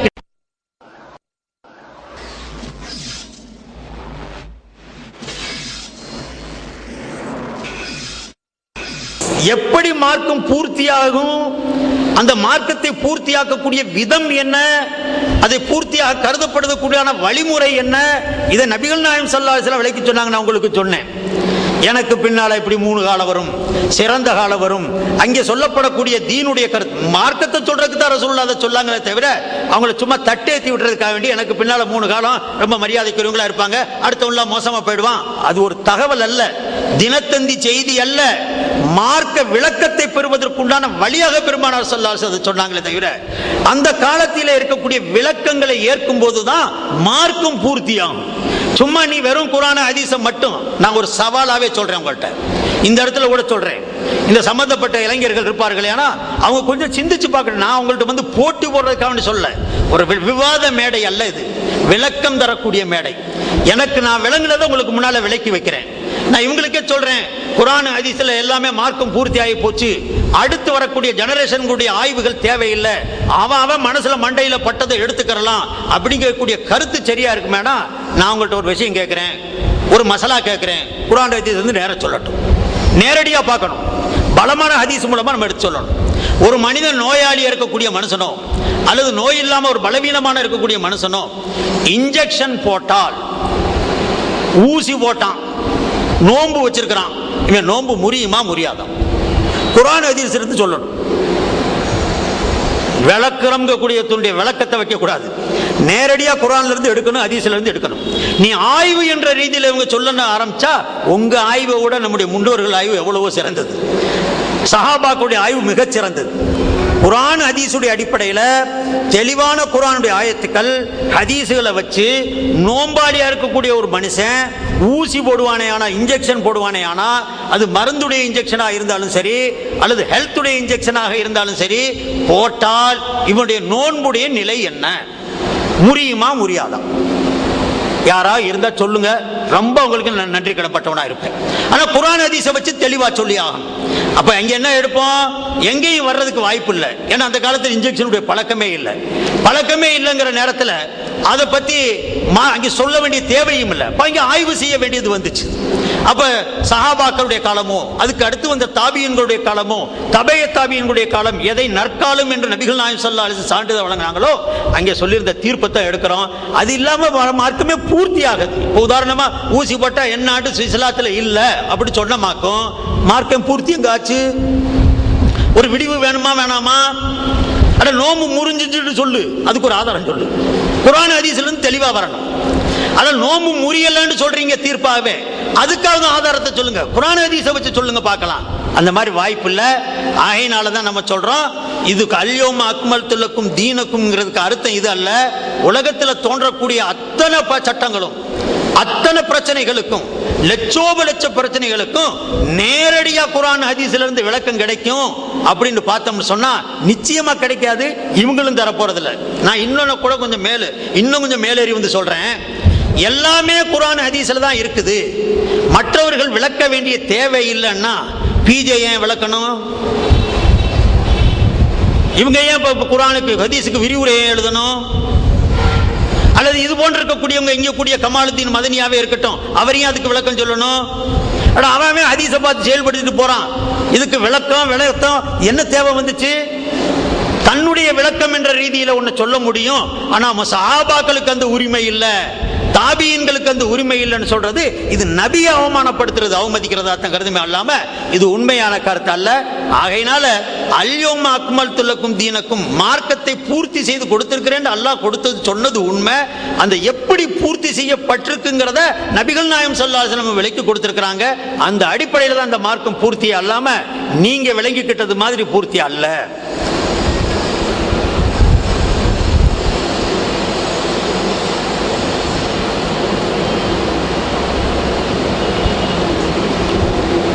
நீங்க சொன்ன இப்ப ஒரு கருத்தை அவர் சொல்றார், ஒருத்தர் கேட்கிறார், நீங்க சொன்ன உஸ்மான் ரலியல்லாஹு அன்ஹு காலத்திலேயே கடுமையான சண்டை ஏற்பட்டு பல சஹாபாக்கள் கொல்லப்பட்டார்கள். அலி, ஆயிஷா, முஆவியா இவர்களுக்கு மத்தியில் நடந்த சண்டை இஸ்லாமிய உலகில் ஆதாரபூர்வமாய் பதியப்பட்டுள்ளது. இதை வைத்து பார்த்தால் அவர்களை பின்பற்ற வேண்டும் என்று நீங்கள் கூறினால் இந்த சண்டைகளை நாம் பின்பற்ற தக்கவையா? இல்லை என்றால் மற்றவற்றை எப்படி பின்பற்ற முடியும்? பாருங்க எப்படிப்பட்ட கேள்வின்ட்டு. இப்ப என்னுடைய அர்த்தம் என்னாச்சு? சஹாபாக்களை பின்பத்துங்கன்னு சொன்னா எல்லாம் சண்டை போட்டுட்டு நாங்க சண்டை போடுறோம், நீங்க எல்லாம் பின்பத்துங்கன்னு சஹாபா சொல்லிட்டு போனாங்களா? அவங்க மார்க்கத்தை விளக்கமாக எடுத்து சொல்றாங்க. பாங்குடைய விஷயத்தை மார்க்கமா தர்றாங்க, தலாக்குடைய விஷயத்தை மார்க்கமா தர்றாங்க. அவங்க சொல்லக்கூடிய விளக்கத்தை மார்க்கமா ஏற்கிறோம்னு சொன்னா சஹாபாக்குடைய அத்தனை செயல்பாடு, அவங்க வாழ்க்கையில் நடந்துகிட்ட முறைகள், இதையெல்லாம் பின்பற்ற வேண்டிய அர்த்தம் வந்துடும் அப்படிங்கிற அர்த்தம் எடுக்கிறது இருக்குது. இது முறையான அர்த்தம் அல்ல, தவறான அர்த்தம். அவங்களுடைய பிரச்சனையில அவங்களுக்கு இடையில ஏற்பட்ட பிணக்குகள், சஹாபாக்களுக்கு மத்தியில் நடந்துகிட்ட சண்டைகள் சகோதரர்களே நடந்துச்சு, இல்லைன்னு சொல்ல. இமாம் ஷாஃபி ரஹ்மத்துல்லாஹி இடத்துல கேட்கப்பட்டது, ஹஜ்ரத் முஆவியாவும் அலியும் சண்டையிட்டுக்கிட்டாங்களே, இதுல யார் பக்கம் நியாயம் இருந்துச்சுன்னு கேட்டாங்க. ஹஜ்ரத் இமாம் ஷாஃபி ரஹ்மத்துல்லாஹி சொன்னாங்க, இதாங்க நமக்கு இந்த முன்னால் இருந்த பெரியவங்களுக்குள்ள வித்தியாசம். இப்ப நேத்து பையன்லாம் தமிழ்ல இருக்கிற மொழிபெயர்ப்பு எடுத்து ஆயிஷாவும் அலியும் மோதிக்கிட்டாங்க, அதனால நாங்க மோதுறோம். மோது, உனக்கு யாரு வேணாண்டா, யாரான் சண்டை போடுறது கிடைச்சா போய் சண்டை போடு, வேணாம்டா சொல்றோம். அதை பின்பற்றுறோங்கிற அர்த்தத்தில் வைக்காதீங்க. இதுக்கு பேர் பின்பற்றுறது அல்ல. அது இமாம் ஷாஃபி இடத்துல கேட்கும் போது சொன்னாங்க, அஸமன் அல்லாஹு ஐதியனா அன் திமாயிஹிம் ஃபலா நுலவ்விஸு அல்ஸினதனா பிதிமாயிஹிம். சஹாபாக்களுக்கு மத்தியில் யுத்தங்கள் நடந்தது, இல்லைன்னு சொல்லல. அந்த யுத்தங்கள்ல கலந்து எங்களுடைய கரங்களை எல்லாம் ரத்தம் படும்படியாக அல்லாஹ் வைக்கல, எங்களுடைய கரங்களை எல்லாம் காப்பாத்திக்கிட்டான். அந்த யுத்தத்தில் கலந்து எங்க கைகளை அந்த மாதிரி ரத்த கரையோடு உள்ள கைகளா எங்களை மாத்தல, அல்லாஹ் எங்களை காப்பாத்தினான். எங்க கைகளை அல்லாஹ் காப்பாற்றியது போன்று நாங்கள் எங்களுடைய நாவுகளையும் காப்பாற்றிக் கொள்ளுகிறோம், அவர்களை பற்றி எந்த கருத்தும் சொல்ல மாட்டோம் என்று இமாம் ஷாஃபி ரஹ்மத்துல்லாஹி சொன்னாங்க. ஏன்னா அவங்க பெரியவங்க, அவங்களுக்கு தெரியும் அன்றைய காலகட்டத்தில் என்ன மாதிரி சூழ்நிலை இருந்துச்சு, எதனால சண்டை போட்டாங்க, அது நிலைமை என்ன இருந்துச்சு. நம்ம அந்த காலத்தில் இல்லை, யுத்தங்கள் நடந்துச்சு, பல பேர் உயிரை இழக்க வேண்டிய சூழ்நிலை வந்துச்சு. அதையெல்லாம் நீங்க பின்பற்றுங்க அப்படிங்கிற ரீதியில் அவங்க செயல்படல. அவங்க சப்போ ஒரு காலத்தில் யாராவது ஒருத்தர் தப்பு செஞ்சிருக்கிறார், ஒருத்தர் சரி செய்திருக்கிறார், சஹாபாக்களுடைய செய்த தவறுகள் அல்லாஹ்விடத்தில் மன்னிக்கப்படலாம். அவங்க மனமுரண்டாக மன இச்சையோட நஃப்சானியத் என்ற முறையில் மனோ இச்சையுடைய அடிப்படையில் எந்த சண்டையோ சச்சரவோ செய்துகிறல. ஹஜ்ரத் முஆவியாவுக்கும் ஹஜ்ரத் அலிக்கும் இடையில தர்மையான யுத்தம் நடக்கிற நேரத்தில் எதிரி நாட்டை சேர்ந்த ஒருத்தர் முஆவியா ரலியல்லாஹு அன்ஹு ஒரு தபால் எழுதினான். எதிரிகள் நாட்டுடைய காஃபிருடைய நாட்டில இருந்து வந்து தபால்ல, அலிட்ட நீங்க மும்முரமா மோதிக்கிட்டு இருக்கிறதா கேள்விப்படுறேன், இந்த நேரத்தில் உங்களுக்கு நீங்க சரியா இருக்கிறதாங்க நான் நினைக்கிறேன், உங்களுக்கு சப்போர்ட்டாக உதவியாக என்னுடைய படைகளை நான் அனுப்பி வைக்கிறேன், யுத்தம் செய்றீங்களான்னு கேட்ட நேரத்தில் சத்தியத்தின் அடிப்படையில் ஏற்பட்ட அந்த கருத்து வேறுபாடு அந்த யுத்த களத்திலும் கூட ஹஜ்ரத் முஆவியா பதில் எழுதினாங்களாம். சொன்னாங்களா, துரோகியே, நாங்க 2 பேரும் சண்டை போட்டுக்கிட்டு இருக்கிறதுனால இடையில பூந்து நீ பலன் எடுக்கலாம்டா பாக்குற. ஒரு சமயம் நீ உன்னுடைய படையை கொண்டு வந்தா நான் அலிக்கு பின்னால் நின்று உன்னோட போர் புரிவேன் ஹஜ்ரத் முஆவியா ரலியல்லாஹு அன்ஹு சொன்னாங்க. அவங்களுக்கு இடையில ஏற்பட்ட கருத்து வேறுபாடு, சமுதாயத்தை பாதுகாக்கிறதுக்கு உண்டான உரிமையும் அதனுடைய தகுதியும் யாருக்கு இருக்கிறது என்று ஏற்பட்ட நிலையிலே கருத்து வேறுபாடு ஏற்பட்டது, யுத்தங்கள் நடந்தது. அதை பின்பற்றுவதை நீங்கள் எடுக்க வேண்டும், அதை பின்பற்றிக்கலாமா என்று கேட்கிறது குதர்க்கவாதம் தானே தவிர ஒரு சத்தியவாதமாக இருக்க முடியாது. மார்க்கத்தை விளக்கத்தை சொல்லுவதற்கு நான் சொல்லக்கூடிய கருத்தை அவங்களுடைய வாழ்வில் நடந்த சண்டை சச்சரவுகளோடு ஒப்பிட்டு பார்த்து அதையும் இதையும் ஒன்றாக நினைப்பது என்பது இது சரியான விளக்கத்திற்கு ஒரு அடையாளம் அல்ல. பிரச்சனைகள் நடந்தது எத்தனையோ, நான் இப்படி சொல்லவில்லை. சஹாபாக்கள் எல்லாம் தவறே செய்யாதவர்கள், சஹாபாக்களிடத்தில் தவறே வரவில்லை, அவர்கள் நபிமார்களை போன்றவர், நான் அதை சொல்ல வரவில்லை. சஹாபாக்கள் எல்லாம் சேர்ந்து ஒரு முடிவு எடுக்கும் பொழுது அந்த முடிவுக்கு முரணாக வேறொரு புதிய கருத்தை யாரும் சொல்லுவதற்கு உரிமை இல்லை. இதைத்தான் நான் சொல்ல வர்றேன். சஹாபாக்கள் எல்லாம் சேர்ந்து, அவங்களோட கருத்து வேறுபாடு உள்ளது அல்ல, அவங்கெல்லாம் சேர்ந்து ஒரு முடிவு எடுக்கிறாங்க. அந்த முடிவு எடுக்கிற நேரத்தில் அதுக்கு முரணாக ஒரு கருத்தை நீங்க கொண்டு வருவது இஸ்லாத்திற்கு உகந்த கருத்து அல்ல, உடன்பட்ட கருத்து அல்ல, முரண்பட்ட கருத்து என்பதைத்தான் நான் வலியுறுத்துறேன். ஒரு சமயம் சில சட்டங்கள்ல சஹாபாக்களுக்கு மத்தியிலையும் கருத்து வேறுபாடு இருந்துச்சு, நான் அதையும் சொல்லிடுறேன். ஏன்னா அல்ஹம்துலில்லாஹ் ஃபிக்ஹுடைய உசூலுல் ஃபிக்ஹுடைய நூலையும் நான் படிச்சு கொடுக்கக்கூடிய அந்த சப்ஜெக்ட் எனக்கு இருக்குது. ஃபிக்ஹுடைய அடிப்படை சட்டங்களை என்னங்கிறதையும் விலைக்கு கொடுக்கக்கூடிய அந்த கிதாபை நான் தான் அதை ஓதி கொடுத்துக்கிட்டு இருக்கிறேன். தெல்ல தெளிவா எழுதியிருக்கிறாங்க. அதுல நம்முடைய உலமாக்கள், அறிஞர் பெருமக்கள், இமாம்கள், சஹாபாக்கள் ஒட்டுமொத்தமாக சேர்ந்து ஒரு கருத்தை சொல்லுவார்களே ஆனால் அதற்கு மாறு செய்வதற்கு யாருக்கும் உரிமை இல்லை. அதை அப்படியே ஏற்க வேண்டும், அங்கீகரிக்க வேண்டும். ஏதாவது ஒரு விஷயத்தில் சஹாபாக்களுக்கு மத்தியிலே கருத்து வேறுபாடு சட்ட பிரச்சனையில, சண்டை போடுற பிரச்சனையில் அல்ல, சண்டை பிரச்சனை அல்ல, சட்ட பிரச்சனையில், ஒரு மார்க்கம் சொல்லக்கூடிய விஷயத்தில் 2 விதமான கருத்துக்கள் வருமையானால் ஏராளமான உதாரணங்கள் மார்க்கத்தில் இருக்குது. மார்க்கத்தில் இறந்து ஒரு கணவன் இறந்து போயிட்டாரு, மனைவி கர்ப்பமா இருக்குது. இந்த மனைவிக்கு அந்த இத்தத்துடைய காலம் எதை வைத்து, இத்தா காலம் எப்போ முடியுது, சஹாபாக்கள் 2 வித கருத்து இருந்துச்சு. சில பேர் சொன்னாங்க அந்த ஹஜ்ரத் அப்துல்லா இப்னு மஸ்ஊத் ரலியல்லாஹு அன்ஹு போன்றவர்களுடைய தீர்ப்பு என்ன இருந்துச்சு சொன்னா, கர்ப்பம் இறக்கி புள்ள பிறந்துருச்சுனாலே இத்தா கழிஞ்சு போச்சு. சில பேர் சொன்னாங்க இல்ல, கணவன் இறந்து போயிட்டா 4 மாசம் 10 நாள்னு வந்திருக்கிறது அல்லவா, இந்த 2ல எது அதிகமான காலமோ அந்த காலத்தை வச்சு தான் இத்தாவா எடுக்கணும். இப்ப இத்தா காலம் கழியறதுக்கு உதாரணமா தன்னுடைய குழந்தை பிறக்கிறதுக்கு 6 மாசம் இருக்குன்னு வைங்க, கணவன் இறந்து விட்டா 4 மாசம் 10 நாள் இத்தாவில் இருக்கணும்னு குர்ஆன் சொல்லுது. 4 மாசம் 10 நாள் 6 மாதம், இந்த 2க்கு இடையில 6 மாதம் தான் அதிக காலம், அதைத்தான் இத்தாவாக எடுக்கணும். ஒரு சில கருத்து சஹாபாக்களுடைய கருத்து. ஹஜ்ரத் அப்துல்லா இப்னு மஸ்ஊத் போன்றவங்க அதை பார்க்க வேண்டியதில்லை, அந்த கர்ப்பத்தை வச்சுட்டாலே போதும், புள்ள பிறந்துட்டாலே போதும், அதுவே அவருடைய இத்தா கழிறதுக்கு காலமாயிடும், முடிவாயிடும். 2 வித கருத்துக்கள் சஹாபாக்களுக்கு மத்தியில் இருந்துச்சு. கணவன் இறந்ததுடைய இத்தா, பிள்ளையை பெறுவதனுடைய காலம், இந்த 2ல் எது அதிகமான காலமோ அதை எடுக்க வேண்டும் இத்தா காலமாக, இது ஒரு கருத்து. இன்னொரு கருத்து பிள்ளை பெறுவதே இத்தா முடிவதற்கு காலமாமை. சஹாபாக்கள் இந்த 2 கருத்து தான் இருக்கு. இப்படி 2 கருத்துக்கள் சஹாபாக்களுக்கு மத்தியில் வறுமையானால் நம்முடைய உலமாக்கள், இமாம்கள் எழுதியிருக்கிறாங்க, இந்த 2ல ஏதாவது ஒண்ணு எடுத்துக்கலாம், 3வது கருத்துக்கு போக கூடாது. 2 வித கருத்துக்கள் சஹாபாக்களுக்கு மத்தியில் இருக்குது, அந்த 2 கருத்துல ஏதாவது ஒரு கருத்தை எடுத்துக்க. நீ ஒரு 3வது கருத்தை 2ஐயும் விட்டுட்டு 3வது கருத்துக்கு போகக்கூடிய உரிமை இல்லை. ஏதாவது ஒரு சட்டத்தில் 3 வித கருத்துக்கள் சஹாபாக்களுக்கு மத்தியில் இருக்குது, 3 விதமா சொல்லி இருக்கிறாங்க. இவங்க ஒரு கருத்து, அவங்க ஒரு கருத்து, அவங்க ஒரு கருத்து. அப்ப 4வது கருத்துக்கு நீ போகக்கூடாது. சஹாபாக்கள் எந்த 3 கருத்துக்களை சொல்லி இருக்கிறாங்களோ அதில் ஏதாவது ஒன்றை நீ தேர்ந்தெடுத்துக்கலாம்.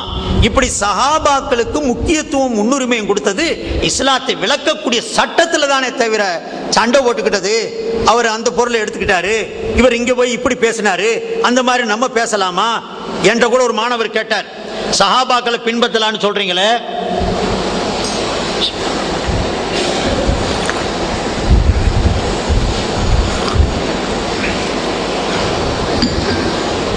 மாயிஸ் அஸ்லமின்னு ஒரு சஹாபி இருந்தார். நபிகள் நாயகம் ஸல்லல்லாஹு அலைஹி வஸல்லம் காலத்தில் அவர் ஒரு தகாத சூழ்நிலையை, விபச்சாரத்தில் ஈடுபட்டார். மாயிசுல் அஸ்லமி அவர் பேர், ஹதீஸுடைய கிரந்தங்கள்ல எல்லாம் இருக்குது.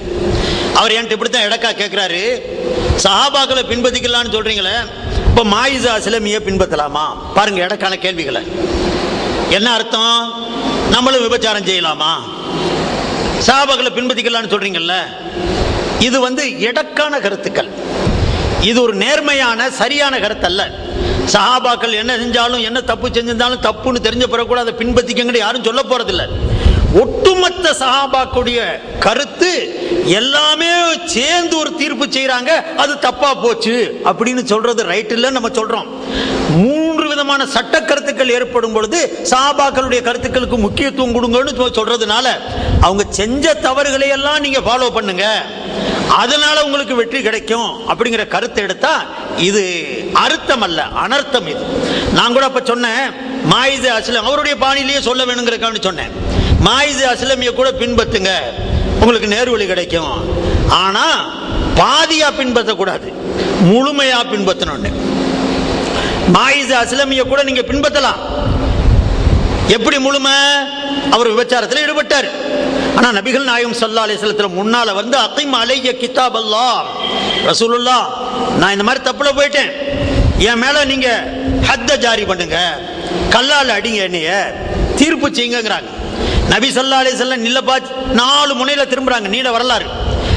இருந்தாலும் கூட அவரை விடாம நபியை வலியுறுத்தி தான் மேல கல்லால அடிக்கப்படக்கூடிய தண்டனையை ஏத்து அவர் இறந்து போறார். நபிகள் பெருமானார் ஸல்லல்லாஹு அலைஹி சொன்னாங்க, மாயிசு அஸ்லமியுடைய தௌபாவை இந்த ஹிஜாஸ் வாசிகளுக்கு பங்கிட்டு வச்சிருந்தா எல்லாருடைய பாவமும் மன்னிக்கப்பட்டிருக்கும், அந்த அளவுக்கு அவர் தௌபா செஞ்சுட்டு போயிட்டாரு. அப்ப மாயிசு அஸ்லமியை பின்பற்றும் போது விபச்சாரம் செஞ்சுட்டு அப்படியே வீட்டுக்கு போயிடக்கூடாது. என்ன செய்யணும்? என்னங்க செய்யணும்? கல்லால அடி வாங்கணும். அப்படி முழுமையா நீ பின்பற்றுறதா இருந்தா உனக்கு நேர்வழி கிடைக்கும்னு சொன்னேன். அருமை சோதரர்களே, என்ன கருத்துல சொல்லப்படப்படுது அப்படிங்கறத விளங்கணுமே தவிர அதுக்கு எடக்கான கேள்விகள் கேட்பதுங்கிறது முறையா ஒண்ணு அவங்க விளங்கலன்னு அர்த்தம், அல்லது எனக்கு விலைக்கு கொடுக்க தெரியலன்னு அர்த்தம். அவங்க விளங்கி இருப்பாங்களோ அல்லது நான் விலைக்கு கொடுக்க தெரியலையோ என்ன மதியில. ஆனா அந்த நடைமுறை நல்லதா இல்ல.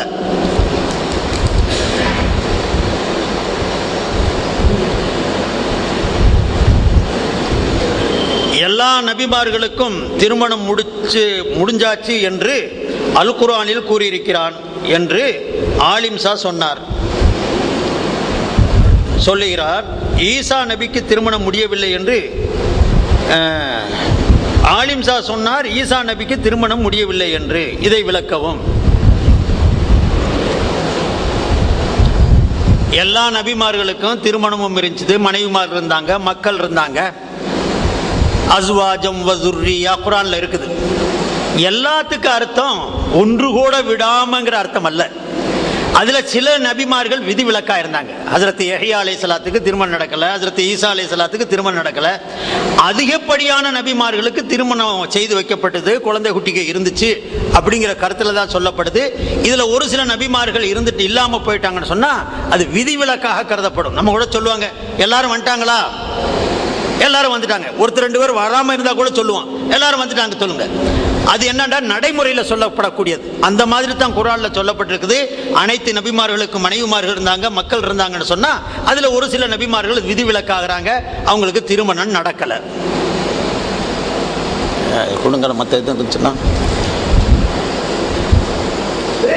பள்ளிக்கு செல்லும் போது முஸ்லிம்கள் கட்டாயம் தொப்பி அணிய வேண்டுமா? தொப்பி அணியும் பழக்கம் முஸ்லிம்கள் இடையில் எவ்வாறு ஏற்பட்டது? ஒருத்தர் கேட்கிறார். இந்த தொப்பி அணியாம போன பழக்கம் எப்ப ஏற்பட்டுச்சுன்னு இப்ப விளங்கணும். உண்மையில தொப்பினாலே முஸ்லிமை தான் விளங்குவான். அப்படி இருந்த காலம் தான். இந்த தொப்பி எப்ப பறக்க ஆரம்பிச்சிச்சு அப்படிங்கிறத வேண்டாம் நம்ம காலத்தால விளக்கலாம். அவங்க கேட்க விரும்புறது தொப்பியுடைய நிலை மார்க்கத்தில் என்ன, தொப்பி போட்டு தான் தொழுதாகணுமா அப்படிங்கக்கூடியதை விளக்குறதுக்காக வேண்டிய அதில் விளங்குறதுக்காக வேண்டிய அவர் கேட்கிறார். அருமை சோதர்களே, தொப்பி போடுறது ஃபர்து வாஜிபுன்னு எந்த கிதாபிலையும் இல்லை, யாரும் சொல்லவும் இல்லை, சொல்லவும் கூடாது. தொப்பி அணிஞ்சு தொழுதாதான் தொழுக கூடும், அப்படி தொழுகலைன்னா அப்படி தொப்பி போடலைன்னா அந்த தொழுகை கூடாது என்ற அளவில் எந்த கிதாபிலையும் சொல்லப்படலை. தொப்பியுடைய நிலை என்னன்னு சொன்னா தொப்பி போடுவது விரும்பத்தகுந்தது. அல்லாஹ்விற்கு முன்னால் இருக்கும் பொழுது ஒரு முழுமையான ஆடையுடனே செல்ல வேண்டும். ஒழுக்கமானது, ஒழுக்கத்திற்கு உடன்பட்டது. தொப்பி இல்லாமல் போவது ஒழுக்க குறைவாக கருதப்படுவதற்கு காரணமாகுது. அதனால தொப்பி இல்லாமல் தொழுவதை விட தொப்பி போட்டு தொழுவது முஸ்தஹப்பு, தொப்பி போடாமல் தொழுவது விரும்ப தகுந்தது அல்ல என்ற அடிப்படை தானே தவிர தொழுகையே கூடாதுன்னு சொல்ல. என்ன நான் சொல்றேன் அருமை சகோதரர்களே, எனக்கு தெரிய அல்ஹம்துலில்லாஹ் அந்த தொப்பியுடைய விஷயத்தில் ஹதீஸுடைய கிரந்தங்களை என்னால் என்ற அளவுக்கு நான் பார்த்தேன். எந்த ஒரு ஹதீஸிலேயாவதும் நபி தொப்பி போடாம தொழுததாகவோ அல்ல தொழ சொன்னதாகவோ அல்ல தொப்பி போடாமல் இருங்கள் என்று வலியுறுத்தியதாகவோ ஒரு ஹதீஸ் கூட இல்லை. தலப்பாகை அணிய சொன்ன ஹதீஸ் நிறைய இருக்குது. தொப்பியை ரசூலுல்லாஹ் போட்டிருந்ததா ஹதீஸ் இருக்குது. சஹாபாக்கள் தொப்பி அணிஞ்சிருந்தாங்கன்னு ஹதீஸ் இருக்குது. ஏராளமான ஹதீஸ் இருக்குது. யதம்மு தஸ்தாது ஹில்மா அல் இமாமத்து ஃபர்கும் பைனல் முஸ்லிமீன வல் முஷ்ரிகீன், ஏராளமான ஹதீஸ் இருக்குது. தொப்பி அணியுங்க, அல் இமாமத்து சீமாவுல் மலாயிகா, தலைப்பாகை அணியுங்கள், அதுதான் முஸ்லிமுக்கும் காபிருக்கும் உள்ள வித்தியாசம். தலப்பாகை அணியுங்கள், அது மலக்குமார்களுடைய அடையாளம், பரிசுத்த அந்த படைப்புகளுக்கு அடையாளமாக இருக்கிறது. நீங்கள் தொப்பி தலைப்பாகையை அணிந்து கொள்ளுங்கள், அது உங்களிடத்தில் பெருமிதத்தை வளர்க்கும், பெருந்தன்மையை வளர்க்கும். தஸ்தாது ஹில்மன், ஏராளமான ஹதீஸ் இருக்குது. நபிகள் நாயகம் ஸல்லல்லாஹு அலைஹி வஸல்லம் இன்ன நேரத்தில் இன்ன கலர்ல தலப்பா கட்டியிருந்தாங்க, இப்படி தலப்பா கட்டியிருந்தாங்க, ஏராளமான ஹதீஸ் இருக்குது. ஹஜ்ரத் அப்துர் ரஹ்மான் இப்னு அவுஃப் போன்றவங்களுக்கு, ஹஜ்ரத் அலி போன்றவங்களுக்கு தலப்பாகை அணிவிச்சு விட்டாங்க, ஏராளமான ஹதீஸ் இருக்குது. எங்கேயாவது தலப்பா போட்டிருந்தவங்க தொப்பி போட்டிருந்தவங்கள கலட்டுன்னு ரசூலுல்லாஹ் சொன்னாங்களோ அல்ல கலட்டிட்டு தொழுங்கன்னு சொன்னதாகவோ நமக்கு ஒரு ஹதீஸும் கிடைக்கல, எங்கேயுமே இல்லை. நான் அதனால சொல்றது வெறும் ஆதாரத்துடைய அடிப்படையில் வைக்க போனீங்கன்னா ஆடைகள் ரெண்டு வகை சகோதரர்களே. ஆடைகள் இருக்குதே, நம்ம உடுத்துற ஆடை உடுப்பு, இது இரண்டு வகை இருக்குது. ஒன்று அவசியமான ஆடை, இன்னொன்று அலங்கார ஆடை, கௌரவ ஆடை. ஒன்று அவசியமான ஆடை, இன்னொன்று அலங்கார ஆடை. அவசியமான ஆடைன்னா என்ன? மானத்தை மறைக்கிறதுக்கு உண்டான ஆடை. ஒரு ஆம்பளையா இருந்தா மின சுர்ரத்தி இல ருக்பத்தி, தொப்புள்ள இருந்து முழங்கால் வரைக்கும் மறைக்கிறது வாஜிபு, மறைக்கணும்னு நபிகள் நாயகம் ஸல்லல்லாஹு அலைஹி வஸல்லம் சொல்லியிருக்கிறாங்க. பொம்பளையா இருந்தா முகத்தையும் கையையும் விட்டுட்டு மற்றதெல்லாம் மறைச்சாகணும்னு நபிகள் நாயகம் ஸல்லல்லாஹு அலைஹி வஸல்லம் சொல்லியிருக்கிறாங்க. இது அடிப்படை அவசியமான ஆடை, இது அலங்கார ஆடை அல்ல. இதை விட குறைவாக ஒரு ஆடை உடுத்துவானே ஆனால் அவன் குறையுள்ளவனா கருதப்படுவான். அப்படி ஆடை உடுத்தி தொழுவானேயானால் அவன் தொழுகை நிறைவேறாது. இது அவசிய ஆடை. இன்னொன்று இருக்குதே அலங்கார ஆடை, என்ன முழுமையா ஆடை உடுத்துறது, முழுமையான ட்ரெஸ் பண்றது. இந்த ரெண்டு விதமான ஆடைகளையும் அல்லாஹ் நமக்கு வழங்கினான்.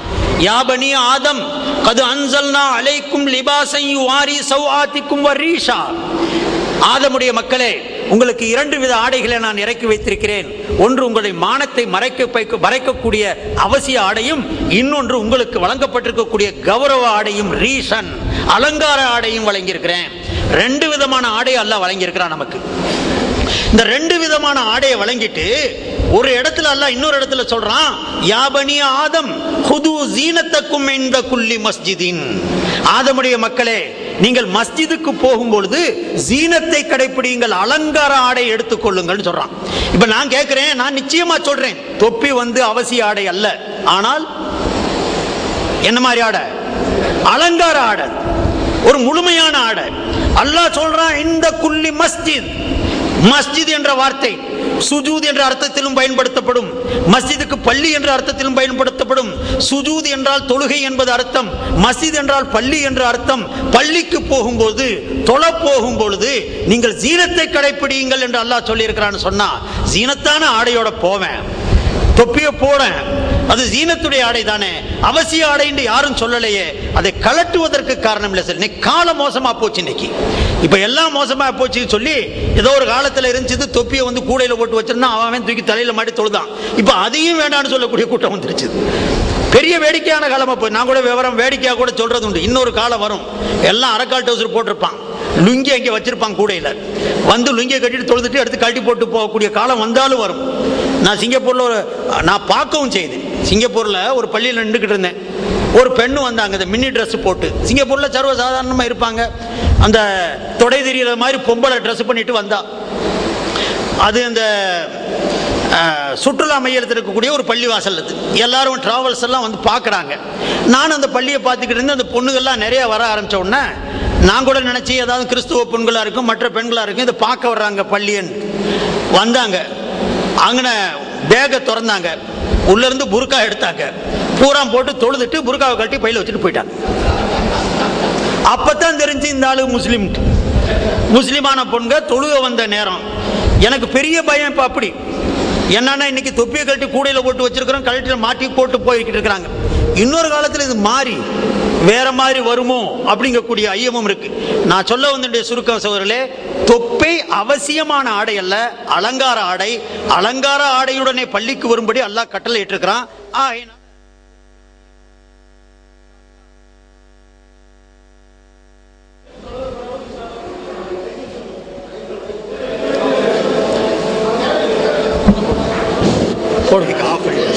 ஹலோ, இன்ஷா அல்லாஹ் மகரிப் தொழுது சரியாக 7:05 மீண்டும் கூட்டம் நடைபெறும். எல்லாரும் அமைதி காத்து கூட்டத்தை நல்ல முறையில் நடைபெறும்படி அன்புடன் வேண்டும்.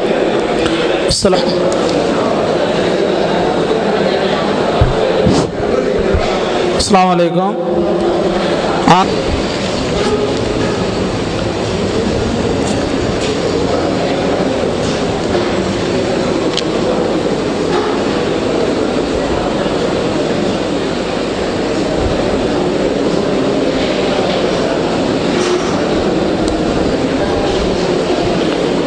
அஸ்ஸலாமு அலைக்கும் வரஹ்மத்துல்லாஹி தஆலா வபரகாத்துஹு.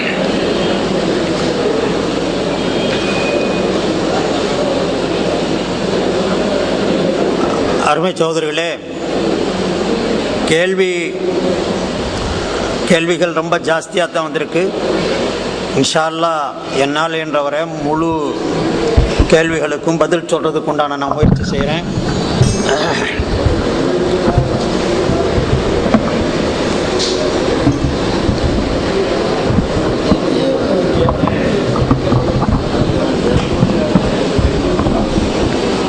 கொஞ்சம் அப்படித்தல.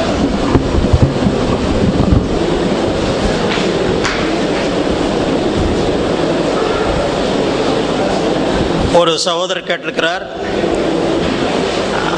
நோம்பாளி ஊசி போடுறதுக்கு உண்டான விளக்கம் குர்ஆன் ஹதீஸ்லேருந்து நேரடியாக நீங்கள் தர முடியுமான்னு நான் கேட்டேன். நான் சொன்னதுடைய கருத்து, குர்ஆன் ஹதீஸில் எப்பொழுது நேரடியாக இல்லையோ அப்போ ஆய்வு செய்ய வேண்டிய தேவை கட்டாயம் ஏற்படுது. அந்த ஆய்வு செய்வதற்குண்டான தகுதியாளர்கள் இப்போது இருப்பதை விட சஹாபாக்கள், தாபீன்கள், தப தாபீன்கள் அவர்கள் மிக தகுதியானவர்கள். அவரிடத்தில் பாடம் பயிற்ற இமாம்கள், இந்த 4 இமாம்கள் ஃபிக்ஹுடைய இமாம்களாக சொல்லப்படுகிறது, இவர்களும் அந்த தபா தாபீன்களுடைய காலத்தின் வரைக்கும் இருந்தவர்கள். ஆகையினால்தான் அல்லாஹ் அவர்கள் சார்ந்திருந்த, அவர்கள் ஆய்வு செய்த கொடுத்த மார்க்க தீர்ப்புகள் இன்று வரைக்கும் அது நிலை பெற்றிருக்குது. நபிகள் நாயகம் ஸல்லல்லாஹு அலைஹி வஸல்லம் சொன்ன அந்த முக்காலத்தில் கட்டுப்பட்டவர்கள் தான் இமாம் அபு ஹனீஃபா, இமாமே மாலிக், இமாமே ஷாஃபிஈ, இமாமே அஹ்மத் ரஹிமஹுமுல்லாஹு தஆலா அஜ்மஈன். இவங்க எல்லாருமே அந்த 3 காலங்களில் கட்டுப்பட்டவர்கள். அவர்கள் ஆய்வு செய்த கொடுத்த தீர்ப்புகள் தான் இன்று ஃபிக்ஹுகள் என்று சொல்லப்படுகிறது. அவர்கள் வகுத்து கொடுத்த அடிப்படையை வைத்து அவருடைய மாணவர்களும் அதிலிருந்து சட்டங்கள் எடுத்து கொடுத்தார்கள்.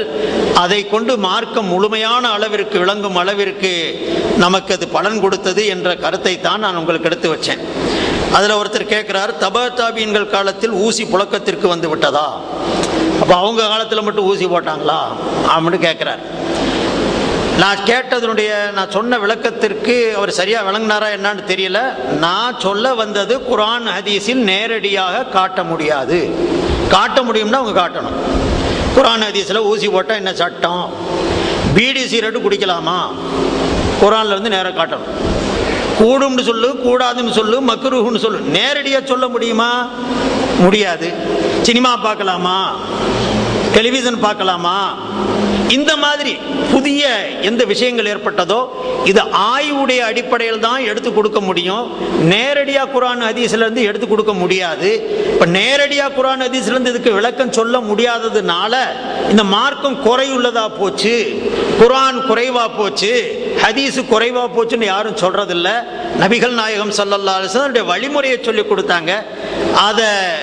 அதை ஃபாலோ பண்ணோம்னு சொன்னா இப்படிப்பட்ட சந்தேகங்கள் ஏற்படாது என்பதைத்தான் நான் உங்களுக்கு முன்னால் எடுத்து வைக்க விரும்பினேன். ஒரு சகோதரர் கூட கேள்வியில கூட கேட்டிருக்கிறார், ஹஜ்ரத் முஆத் இப்னு ஜபல் ரலியல்லாஹு அன்ஹு அவங்களை யமனுக்கு கவர்னராக அனுப்பும்போது நபிகள் நாயகம் ஸல்லல்லாஹு அலைஹி வஸல்லம் இந்த வழிமுறையை அவங்க படிச்சு கொடுத்தாங்க, கற்றுக் கொடுத்தாங்க. மார்க்கத்தை எப்படி விளங்க வேண்டும், விளக்க வேண்டும் என்பதை அவங்க எடுத்து சொன்னாங்க. ஹதீஸ்ல வருது, சஹீஹான ஹதீஸ்கள் ஏராளமான கிதாபுல இருக்குது. ஃபபிம தக்தி யா முஆத், கவர்னராக யமன் தேசத்திற்கு ஹஜ்ரத் முஆத் இப்னு ஜபல் அவர்களை பெருமானார் ஸல்லல்லாஹு அலைஹி வஸல்லம் அனுப்பி வைப்பாங்க.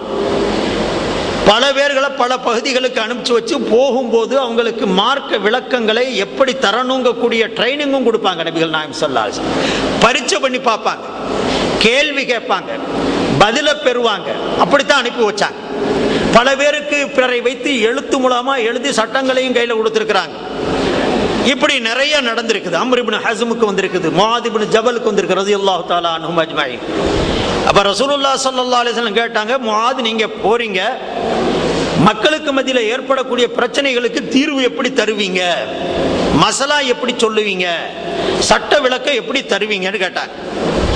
அப்ப ஹஜ்ரத் முஆத் சொன்னாங்க, நாயகமே தாங்க வாங்கி கொடுத்திருக்கிற குர்ஆன் என் முன்னால இருக்குது, அந்த குர்ஆன் இடத்துல பாடமா இருக்குது, அதனுடைய ஆயத்துக்கள் தெரியும், வசனங்கள் தெரியும், அர்த்தங்கள் புரியும், அதை நான் வச்சு மக்களுக்கு போதிப்பேன், மக்களுக்கு மார்க்க தீர்ப்புகளை தருவேன், விளக்கங்களை கொடுப்பேன்னு சொன்னாங்க.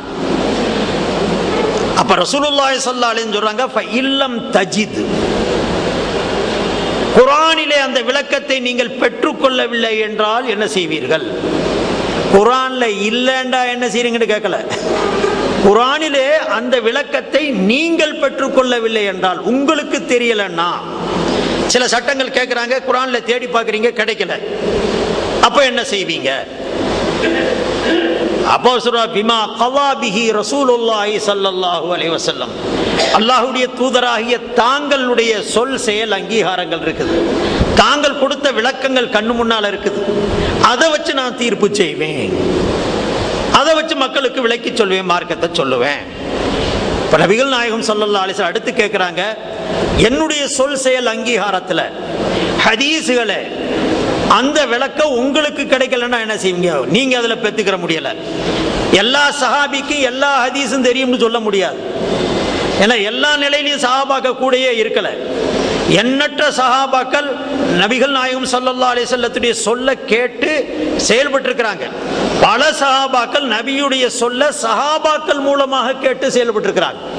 நேரடியா இருக்க முடியாது.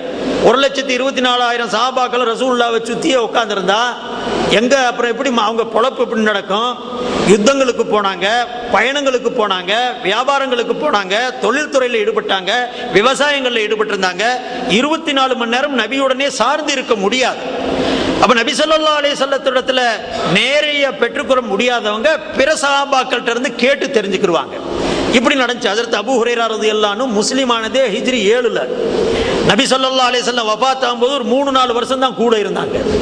ஆனா சஹாபாக்கள்லயே அதிகமா ஹதீஸ் அறிவிச்சிருக்கவங்க அபூ ஹுரைரா ரலியல்லாஹு அன்ஹு தான். அது எப்படி அறிவிச்சாங்க? நேரடியா கேட்ட ஏராளமான ஹதீஸ் அறிவிச்சாங்க. அது அல்லாம பிற சஹாபாக்கள்கிட்ட கேட்டு கேட்டு கேட்டு கேட்டு அதை அவங்க ஹதீஸா அறிவிச்சிருக்கிறாங்க. சஹாபாக்கள் சொன்னதை ஹஜ்ரத் அபூ ஹுரைரா ரலியல்லாஹு அன்ஹு அதுல அறிவிச்சு கொடுத்திருக்கிறதாக. ஆக ஹஜ்ரத் முஆத் இப்னு ஜபலை பார்த்து ரசூலுல்லாஹி ஸல்லல்லாஹு அலைஹி வஸல்லம் கேட்கறாங்க, என்னுடைய ஹதீஸ்ல நீங்க பெற்றுக்கறல, விளக்கம் கிடைக்கல, அந்த தீர்ப்பு உங்களுக்கு தெரியல, என்ன செய்வீங்க? அப்ப சொல்றாங்க ஹஜ்ரத் முஆத் இப்னு ஜபல், அக்தி பிர்ரை,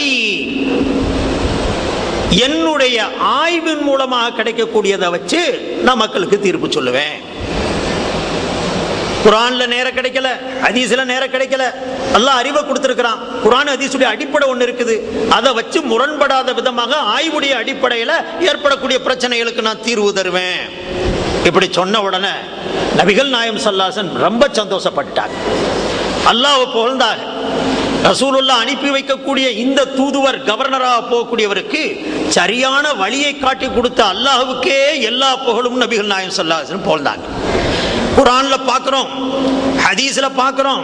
அந்த ரெண்டுலையும் கிடைக்கலன்னா அப்ப ஆய்வு என்ற அடிப்படையில் மார்க்கத்துடைய அடிப்படைகளை எல்லாம் முன்னால வைத்து மார்க்கத்திற்கு முரணில்லாத விதமாக, மார்க்கத்துடைய அடிப்படை சட்டங்களுக்கு முரணில்லாத விதமாக தீர்ப்பளிக்கக்கூடிய தன்மை, அந்த திறமை, அந்த தகுதி யாருக்கு இருக்குதோ அதை பயன்படுத்தி அவங்க தீர்ப்பு சொல்லலாம். அப்படிங்கிறத தான் நபிகள் நாயகம் ஸல்லல்லாஹு அலைஹி வஸல்லம் அவங்கள பரீட்சை பண்ணி பார்த்து கொடுத்து பயிற்சி கொடுத்து அனுப்பிச்சு வச்சாங்க. அந்த முறையில தான் இந்த ஊசிங்கிறதெல்லாம் நேரடியா கிடைக்கல அப்படிங்கிறதுக்கு நான் உதாரணமா சொன்னேன். அப்ப எப்படி உங்க மார்க்கத்தில் எடுத்தாங்க, ஆய்வு எப்படி வந்துச்சுன்னு சொன்னா, சகோதரர்களே, நான் இங்க வந்து அந்த மார்க்க சட்டம் ஃபிக்ஹுடைய முழு சட்டங்களை விளக்குனா மற்ற கேள்விகளுக்கு பதில் இல்லாம போயிடும். அதனால சுருக்கமா சொல்றேன். ஊசியுடைய பிரச்சனைய ஒரு மனிதன் நோன்புடைய நேரத்தில் பாம்பு கடிச்சிருந்த, அல்லாஹ் காப்பாத்தட்டும், பாம்பு கடிச்சு விஷம் ஏறிச்சுன்னு சொன்னா அதனால நோன்பு முறியாதுன்னு முன்னோர்கள் சொல்லியிருக்கிறாங்க, தாபியீன்கள். பாம்பு கடிச்சு விஷம் ஏறிப்பது காரணத்தினால அவனுடைய நோன்பு முறியாது. அதிலிருந்து ஊசினால ஏற்படக்கூடிய மருந்தும் எப்படி பாம்புடைய விஷம் ரத்தத்தில் சாருதோ, அவனுடைய நரம்புல ஏறுதோ, அதனால நோன்பு முறியாதுன்னு சொல்லப்பட்டிருக்குதோ, அதே மாதிரி தான் இன்ஜெக்ஷன்லையும் மருந்தாக இருந்தாலும் ஹெல்த்தியாக இருந்தாலும் அதனுடைய ரத்தத்தில் சாருது, அது உள்ள போறதுனால நோன்பு முறியாது. நோம்பாளியா இருக்கக்கூடிய ஊசி போட்டால் நோன்பு முறியாதுங்கக்கூடிய தீர்ப்பை இக்காலத்தில் அக்காலத்தில் நடந்த தீர்வை முன்னால வச்சு, பாம்பு கடிச்சு விட்டா விஷம் ஏறும்போது என்ன சட்டம்ங்கிறத அடிப்படையாக வச்சு அப்ப சொன்ன தீர்ப்பை ஃபாலோ பண்ணி இன்னைக்கு இந்த இன்ஜெக்ஷனுக்கு சொல்லி இருக்கிறாங்க. இது ஒரு முறையான ஒரு ஒப்புவமை. அது போன்று இருக்கக்கூடிய ஒரு மசாலாவை சார்ந்து அதை போன்று இதையும் எடுத்து சொல்லக்கூடிய ஆற்றல் இது எல்லாத்துக்கும் இருக்கா சகோதரர்களே? நேர் மாத்தமா இன்னைக்கு எடுத்தேன் கவிழ்த்தேங்கக்கூடிய முறையில் மார்க்கம் சொல்றாங்க பாருங்க, அவங்களுக்கு அறவே இதை பத்தி யோசிக்க கூட இல்லை. மற்ற எல்லாத்தையும் பத்தி எதுவும் சொல்லிடுவாங்க, மார்க்கம் சொல்லும் போது மட்டும் எந்த சிந்தனையும் இல்லை, பட்டுச்சு மனசுல டக்குன்னு சொல்லு அப்படிங்கக்கூடிய தீர்ப்பு அது மார்க்க தீர்ப்பாக ஆகாது. அதனால ஊசி நேரடியாக தாபியினுடைய காலத்தில் இல்லை, ஊசியை போன்ற ஒரு பொருளுடைய தீர்வு கிடைச்சு அதை வச்சு இன்னைக்கு தீர்ப்பு செய்யப்பட்டுச்சு. ரசூலுல்லாஹி ஸல்லல்லாஹு அலைஹி வஸல்லம் அவருடைய காலத்தில் ஜும்மா தொழப்பட்டதா? அப்பொழுது எத்தனை பாங்கு சொல்லப்பட்டது? ரசூலுல்லாஹ் காலத்தில் தலாக்கு செய்யப்பட்டதா? எவ்வாறு செய்யப்பட்டது? அப்படி நடந்து கொண்டால் போதுமானது தானே? இப்ப திரும்ப திரும்ப அதே கேள்விதான். நபியுடைய காலத்தில் ஜும்மா கண்டிப்பா தொலை வைக்கப்பட்டது. 2 பாங்குகள் இருந்தது, எந்த சந்தேகமும் இல்லை. 3வது பாங்கு ஹஜ்ரத் உஸ்மானுடைய காலத்தில் தான் வந்தது, அதிலையும் சந்தேகம் அல்ல. ஆனால் உஸ்மான் அவர்கள் ஏற்படுத்தக்கூடிய தீர்ப்பை அனைத்து சஹாபாக்களும் அங்கீகரித்தார்கள். அதனால் எந்த சஹாபியும் அதற்கு மாற்றம் சொல்லல. அதே மாதிரி ஹஜ்ரத் உமர் ரலியல்லாஹு அன்ஹு 3 தலாக்கு என்று தீர்மானம் சொன்ன போது அதை அனைத்து சஹாபாக்களும் ஏற்றுக்கிட்டாங்க, அதுல யாரும் மாற்றம் சொல்லல. சஹாபாக்களுடைய பண்பு எப்படி இருந்து சொன்னா, அவங்களுக்கு தெரிஞ்ச அளவிற்கு நபியுடைய வழிமுறைக்கு சற்றும் மாற்றமாக இருக்குமேயானால் அது உமர் சொன்னாலும் சரி உஸ்மான் சொல்லியிருந்தாலும் சரி எதிர்த்து கேட்கக்கூடிய பழக்கம் இருந்துச்சு. ஆனா இந்த இடத்துல எந்த சஹாபியும் எதிர்த்து கேட்டதாகவோ மாற்று கருத்து சொன்னதாகவோ நமக்கு விளக்கம் கிடைக்கல, எங்கேயுமே இல்லை.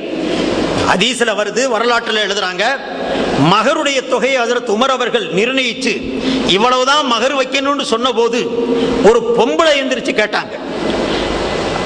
ஹதீஸ்ல அடையாளங்கள்லாம் வருது. ஃபத்திசுல் அம்ஃபி, மூக்கு அழுந்திய நிலையில சப்பட்டை மூக்குடைய குறைஷ் குல ஒரு பெண்மணி எந்திரிச்சு, குர்ஆனில அல்லாஹ் எவ்வளவு வேண்டாலும் பெண்களுக்கு பொற்குவியலாக கொடுத்து மகராக கொடுக்கலான்னு சொல்லி இருக்கும் போது இவ்வளவுதான் மகர் வைக்கணும்னு சொல்லி நீங்க நிர்ணயிக்கிறீங்களே, இது சரியா, இது முறையா அப்படின்னு கேட்ட உடனே ஹஜ்ரத் உமர் ரலியல்லாஹு அன்ஹு உடனே சரி என்ற அந்த பெண்ணுடைய ரிமார்க்கை எடுத்து அந்த விமர்சனத்தை ஏற்று திரும்பவும் மெம்பரில் ஏறி நின்று அல்லாஹும்ம உஃப்ரா குல்லுன் நாஸி அஃப்கஹு மின் உமர், அல்லாஹ்வே உமரை மன்னிச்சுக்க, ஏராளமான எல்லா மக்களுமே உமரை விட நல்ல சிறந்த விளக்கம் பெற்றிருக்கிறாங்க. அந்த மக்களை பாராட்டி அந்த பெண்ணுடைய கருத்தை ஏற்று தன்னுடைய சட்டத்தை வாபஸ் வாங்கினாங்க. இது சட்டம் சொல்லுது, மார்க்கம் சொல்லுது, வரலாறு சொல்லுது.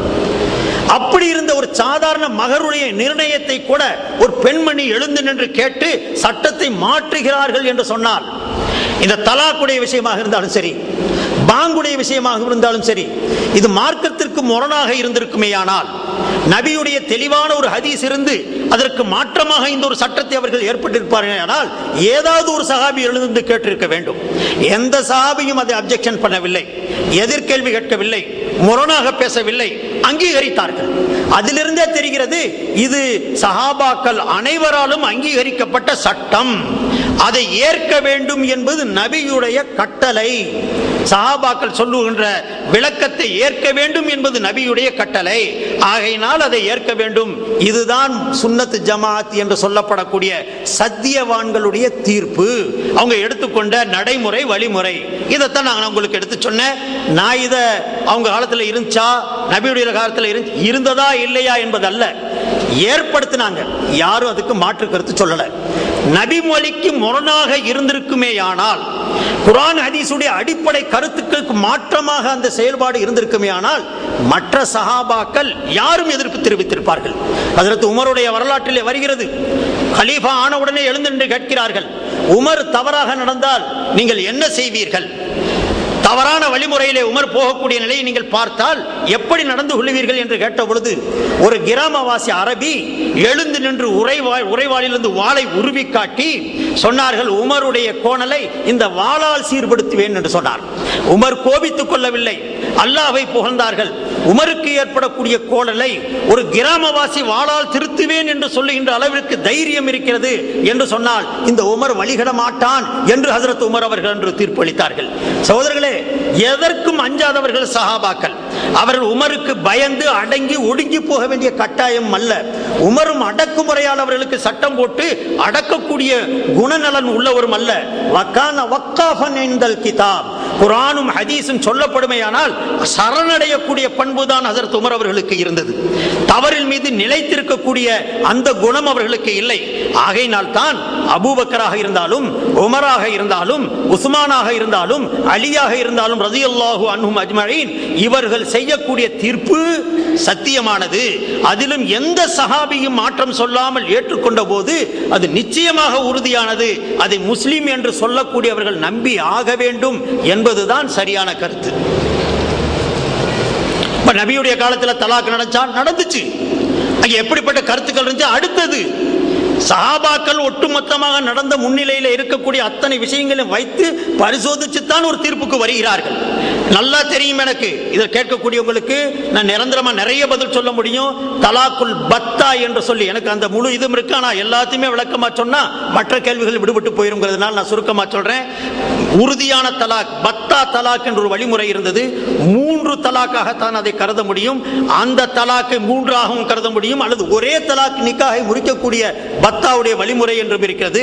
அதை பாகுபாடு காட்டி 3 புகாரியிலேயே இருக்கிறது. ஒரு நபர் 3 தலாக் விடுகிறார், ரசூலுல்லாஹி ஸல்லல்லாஹு அலைஹி வஸல்லம் அந்த 3 தலாக்கையும் செல்லுபடியாக்கினார்கள் நபிகள் நாயகம் ஸல்லல்லாஹு அலைஹி வஸல்லம். ஒரே மஜ்லிஸில் விடப்பட்ட 3 தலாக்கை பாபு மன் அஜாஸத் தலாக்க ஸலாஸ, முத்தலாக்கை செயல்படுத்தியவர் என்று தலைப்பிட்டு இமாம் புகாரி அவர்கள் கிதாப் எழுதியிருக்கிறாங்க. 3 தலாக்னு சொன்னாலே ஒரே மஜ்லிஸில் விடப்படக்கூடிய 3 தலாக்கு தான். தனித்தனி மஜ்லிஸ்களில் விடப்பட்டிருந்தா அது முத்தலாக்னு சொல்லுவதில்லை. அவர் எழுதும் பொழுது கூட சப்ஜெக்டை எப்படி போடுகிறார்? மன் அஜாஸத் தலாக்க ஸலாஸ, முத்தலாக்குகளை செயல்படுத்தியவர் என்று தலைப்பிட்டு ரசூலுல்லாஹி ஸல்லல்லாஹு அலைஹி வஸல்லம் அந்த சஹாபி 3 தலாக் விட்டதை செயல்படுத்தினார்கள், நடைமுறைப்படுத்தினார்கள், ஜாரியாக்கினார்கள் என்ற ஹதீஸை எடுத்து எழுதியிருக்கிறாங்க. அதனால ஹதீஸ் நிறைய இருக்குது. நான் அதை சொல்ல வரல.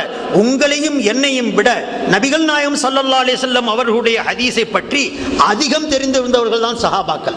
அதிலும் ஒட்டுமொத்த சஹாபாக்கள். நான் ஒரு சஹாபி 2 சஹாபின்னா அந்த சஹாபிக்கு தெரியாம போயிருக்கும்னு நாங்க சொல்லலாம். ஹஜ்ரத் உமர் சொல்ல அத்தனை சஹாபாயும் அங்கே வீட்டிலிருந்து சும்மா இருக்க எல்லாரும் அங்கீகரிக்கிறாங்கன்னு சொன்னா, இப்போ உனக்கு மட்டும் எனக்கு மட்டும் தனி ஹதீஸ் தெரியுது, உமருக்கும் உமரை சார்ந்திருந்தக்கூடிய சஹாபாக்களுக்கு ஹதீஸ் தெரியலன்னு சொல்றது, இது ரசூலுல்லாஹ் சொன்ன அந்த திமிரான வாதம். சும்மையத்திய கோமுயத்த சம்மனூன், 4வது காலத்தில் ஒரு கூட்டம் வரும், அவனுங்க திமிரேறி பேசுவார்கள் என்று ரசூலுல்லாஹ் சொன்னாங்க அல்லவா? அந்த கூட்டமாத்த அமையுமே தவிர சஹாபாக்கள் அனைவரும் தப்பு செஞ்சுட்டாங்கன்னு சொல்றது இப்படி திமிரான பேச்சு தான், அது உண்மை அல்ல என்பதை நம்ம விளங்கணும். நபி ஸல்லல்லாஹு அலைஹி வஸல்லம் அவர்களை வரம்பு மீறி புகழலாமா? நபி அவர்கள் கூறினார்கள், என்னை வரம்பு மீறி புகழாதீர்கள் என்று. யூதர்கள் ஈசா நபியை புகழ்ந்தது போல என்னை அல்லாஹ்வின் அடிமை என்றும் அவனுடைய தூதரம் என்று கூறுங்கள். நூல் புகாரி. ஆனால் இன்றுள்ள மௌலிது புத்தகத்தில் நபி அவர்களை புகழ்ந்திருக்கிறார்கள். இது கூடுமா? இது என் கேள்விதான், வேறு எதுவும் இல்லை. சரி, நபியுடைய புகழுக்கு வரம்பு என்னங்கிறத இந்த தம்பி சொன்னா நல்லா இருக்கும். நபியை எந்த ரேங்கில் வச்சு புகழலாம், எந்த ரேங்கில் கொண்டு அதுக்கு மேல போகக்கூடாது, அப்படி வரமுறையை யார் வகுக்கிறது? ஒரே ஒரு வரமுறை இருக்கு. என்ன தெரியுமா? அல்லாஹுடைய தன்மைகளை நபிக்கு கொடுக்க கூடாது, அல்லாஹுவாக ஆக்கிடக்கூடாது, அல்லாஹுவாக நபியை பார்க்கக்கூடாது. உங்க பண்பால் உள்ளமையால் அல்லாஹு தனித்தன்மை உள்ளவன், லா ஷரீக லஹு, அவனுக்கு இணை இல்லை, இணையானவர்கள் யாரும் இல்லை. இது நபியும் சொல்லல, நபி அல்லாதவங்கள யாருமே சொல்லல, நபி அல்லாஹுக்கு இணையாயிட்டாங்க. அப்ப அல்லாஹுடைய தன்மைகளை கொடுத்து நபியை அல்லாஹுடைய ஸ்தானத்திற்கு தூக்காமல் அல்லாஹுவாக ஆக்காமல் எவ்வளவு புகழ்ந்தாலும் இந்த புகழ் கம்மிதான். அல்லாஹ்வை ஆக்கல, அல்லாஹ்வுடைய தன்மைகளை தரல, ஆனா நீங்க புகழ்றீங்க. அந்த புகழ் நீங்க எவ்வளவு புகழ்ந்தாலும் சரி, அது ஒரு வரைமுறை, குறையுள்ள புகழ் தான். நபிக்கு வரை இல்ல, முறை இல்ல. வரை இருக்குதுன்னு சொன்னா அல்லாஹ்வுடைய ஸ்தானத்துல கொண்டு போய் நிறுத்தக்கூடாது.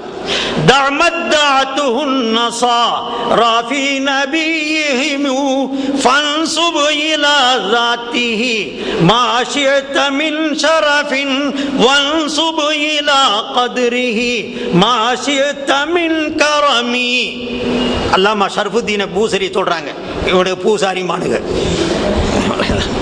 நம்ம பூசரின்னா அவனுக்கு பூசாரிமா, ஏன்னா எதையுமே நேர்மையா சொல்லி பழக்கமே இல்லை. அழகாக சொன்னாங்க, கிறிஸ்தவர்களும் யூதர்களும் தத்தமது நபிமார்களை எந்த அளவிற்கு கொண்டு சென்று புகழ்ந்தார்களோ அந்த அளவிற்கு நபியை கொண்டு சென்று விடாதே. யூதர்கள் கிறிஸ்தவர்கள் தத்தமது நபிமார்களை அல்லாஹ்வுடைய ஸ்தானத்திற்கு கொண்டு சென்றார்கள். வகாலத்தில் மசீஹ் இப்னுல்லாஹ், வகாலத்தில் யஹூது உஸைர் இப்னுல்லாஹ், அல்லாஹ்வுடைய மகன், அல்லாஹ்விற்கு நிகரானவர், அல்லாஹ்வுடைய தகுதி உடையவர். கிறிஸ்தவர்களும் யூதர்களும் தத்தமது நபிமார்களை இறைவனுடைய அந்தஸ்திற்கு கொண்டு சென்றார்களே, அப்படி மட்டும் நீங்கள் நபியை கொண்டு சென்று விடாதீர்கள். அதை விடுத்து நீ எவ்வளவு வேண்டாலும் புகழ்ந்து கொள். அந்த தன்மையை கொடுக்காமல் நீங்கள் எவ்வளவு வேண்டாலும் புகழ்ந்து கொள்ளுங்கள். அது ஒரு சஹாபாக்கள் புகழ்ந்தார்கள். நபியை புகழும் போது வரமுறை வச்சா புகழ்ந்தாங்க. அல்லாஹ் ஆக்கல, அல்லாஹுடைய ஸ்தானத்துக்கு நபியை யாரும் கொண்டு போகல. நான் சத்தியமா சொல்றேன், நிச்சயமா சொல்றேன், நீங்க விளங்குனதுல தவறு இருக்கலாம். சுபஹான மௌலிதிலையும் நபிகள் நாயகம் ஸல்லல்லாஹு அலைஹி வஸல்லம் அவங்கள கொண்டு அல்லாஹ்வுடைய ஸ்தானத்தில் அவர் வைக்கவே இல்லை. உன்னுடைய விளக்கத்தில் தவறு. அவர் சொல்லி இருக்கிறாரு என்னமோ, அவர் பட்டுக்கோட்டைன்னு சொல்லி இருக்கிறாரு, நீ கொட்டப்பாக்குன்னு விளங்கி இருக்கிற. அவர் சொன்னது ஒண்ணு, நீ விளங்குனது ஒண்ணு. அவருடைய சொல்லு, ஒரு கவிஞர், இறை நேசர், ஆஷிகே ரசூல் நபியை புகழ்ந்து பாடும் பொழுது அதுக்கு ஒரு இலக்கிய நடையோடு, இலக்கண வகையோடு, இலக்கியத்தோடு தானே கவி வரும். அதற்கு ஒரு ஒப்புவமைகள், அந்த ஷம்சும் அந்த பத்ருன், நீங்கள் சூரியன், நீங்கள் இந்திரன் சந்திரன் சொல்லிட்டா ஓஹோ உதயமாச்சாங்கிற அர்த்தம், அல்லது மாசத்துல 14 நாள் வர்றதுன்னு அர்த்தம். அழகானவங்க, ரொம்ப வசீகரமானவங்க அப்படிங்கிற அர்த்தத்துல தான் அது புலப்படுதே தவிர, ஒரு மனிதனை இவன் சிங்கம் பான்னு சொல்லிட்டா 4 கால் இருக்குதாண்டா வாப்ப, வால் இருக்குண்டா வாப்போம், வீரனுங்கிற அர்த்தத்துல தானே வைக்கிறாத. அவன் சரியான ஆம்பளை சிங்கம்டா, அவளோட சிங்கம்னு சொல்லிட்டான்ப்பா, இவன் 4 கால் இருக்கும் போல இருக்கு, இனிமேல் பச்சை கரியா தான் திம்பாம் போல இருக்கு இப்படின்னு சொன்னா இது எடக்கு, இது எடக்கானது. கருத்தை என்னைக்குமே மாற்றி கொடுக்க கூடாது சகோதரர்களே. யாரு கருத்து, எந்த கருத்துல அந்த கருத்துடையவர் சொல்லி இருக்கிறாரோ அதுக்கு மாற்றமான கருத்து சொல்றது இருக்குதே, இது கருத்து கருப்பளிப்புன்னு சொல்லுவாங்க. மோசமான கருத்து அது, சொல்லவே கூடாது.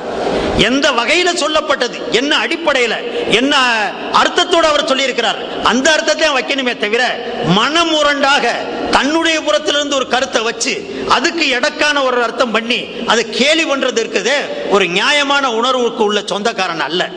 நான் கூட சொல்றது உண்டு, யானாவுல ஃபிக்ஹ் கிதாப், ஷாஃபியுடைய கிதாப்ல இந்த காஞ்சான்னு சொல்லக்கூடிய கஞ்சா இருக்குதே, கொஞ்சம் அளவுக்கு சாப்பிடுறது, போதை ஏறாத அளவுக்கு சாப்பிடுறது மக்ரூஹு, ஹராம்ங்கிற ரேங்குக்கு வராது, மக்ரூஹு தான்.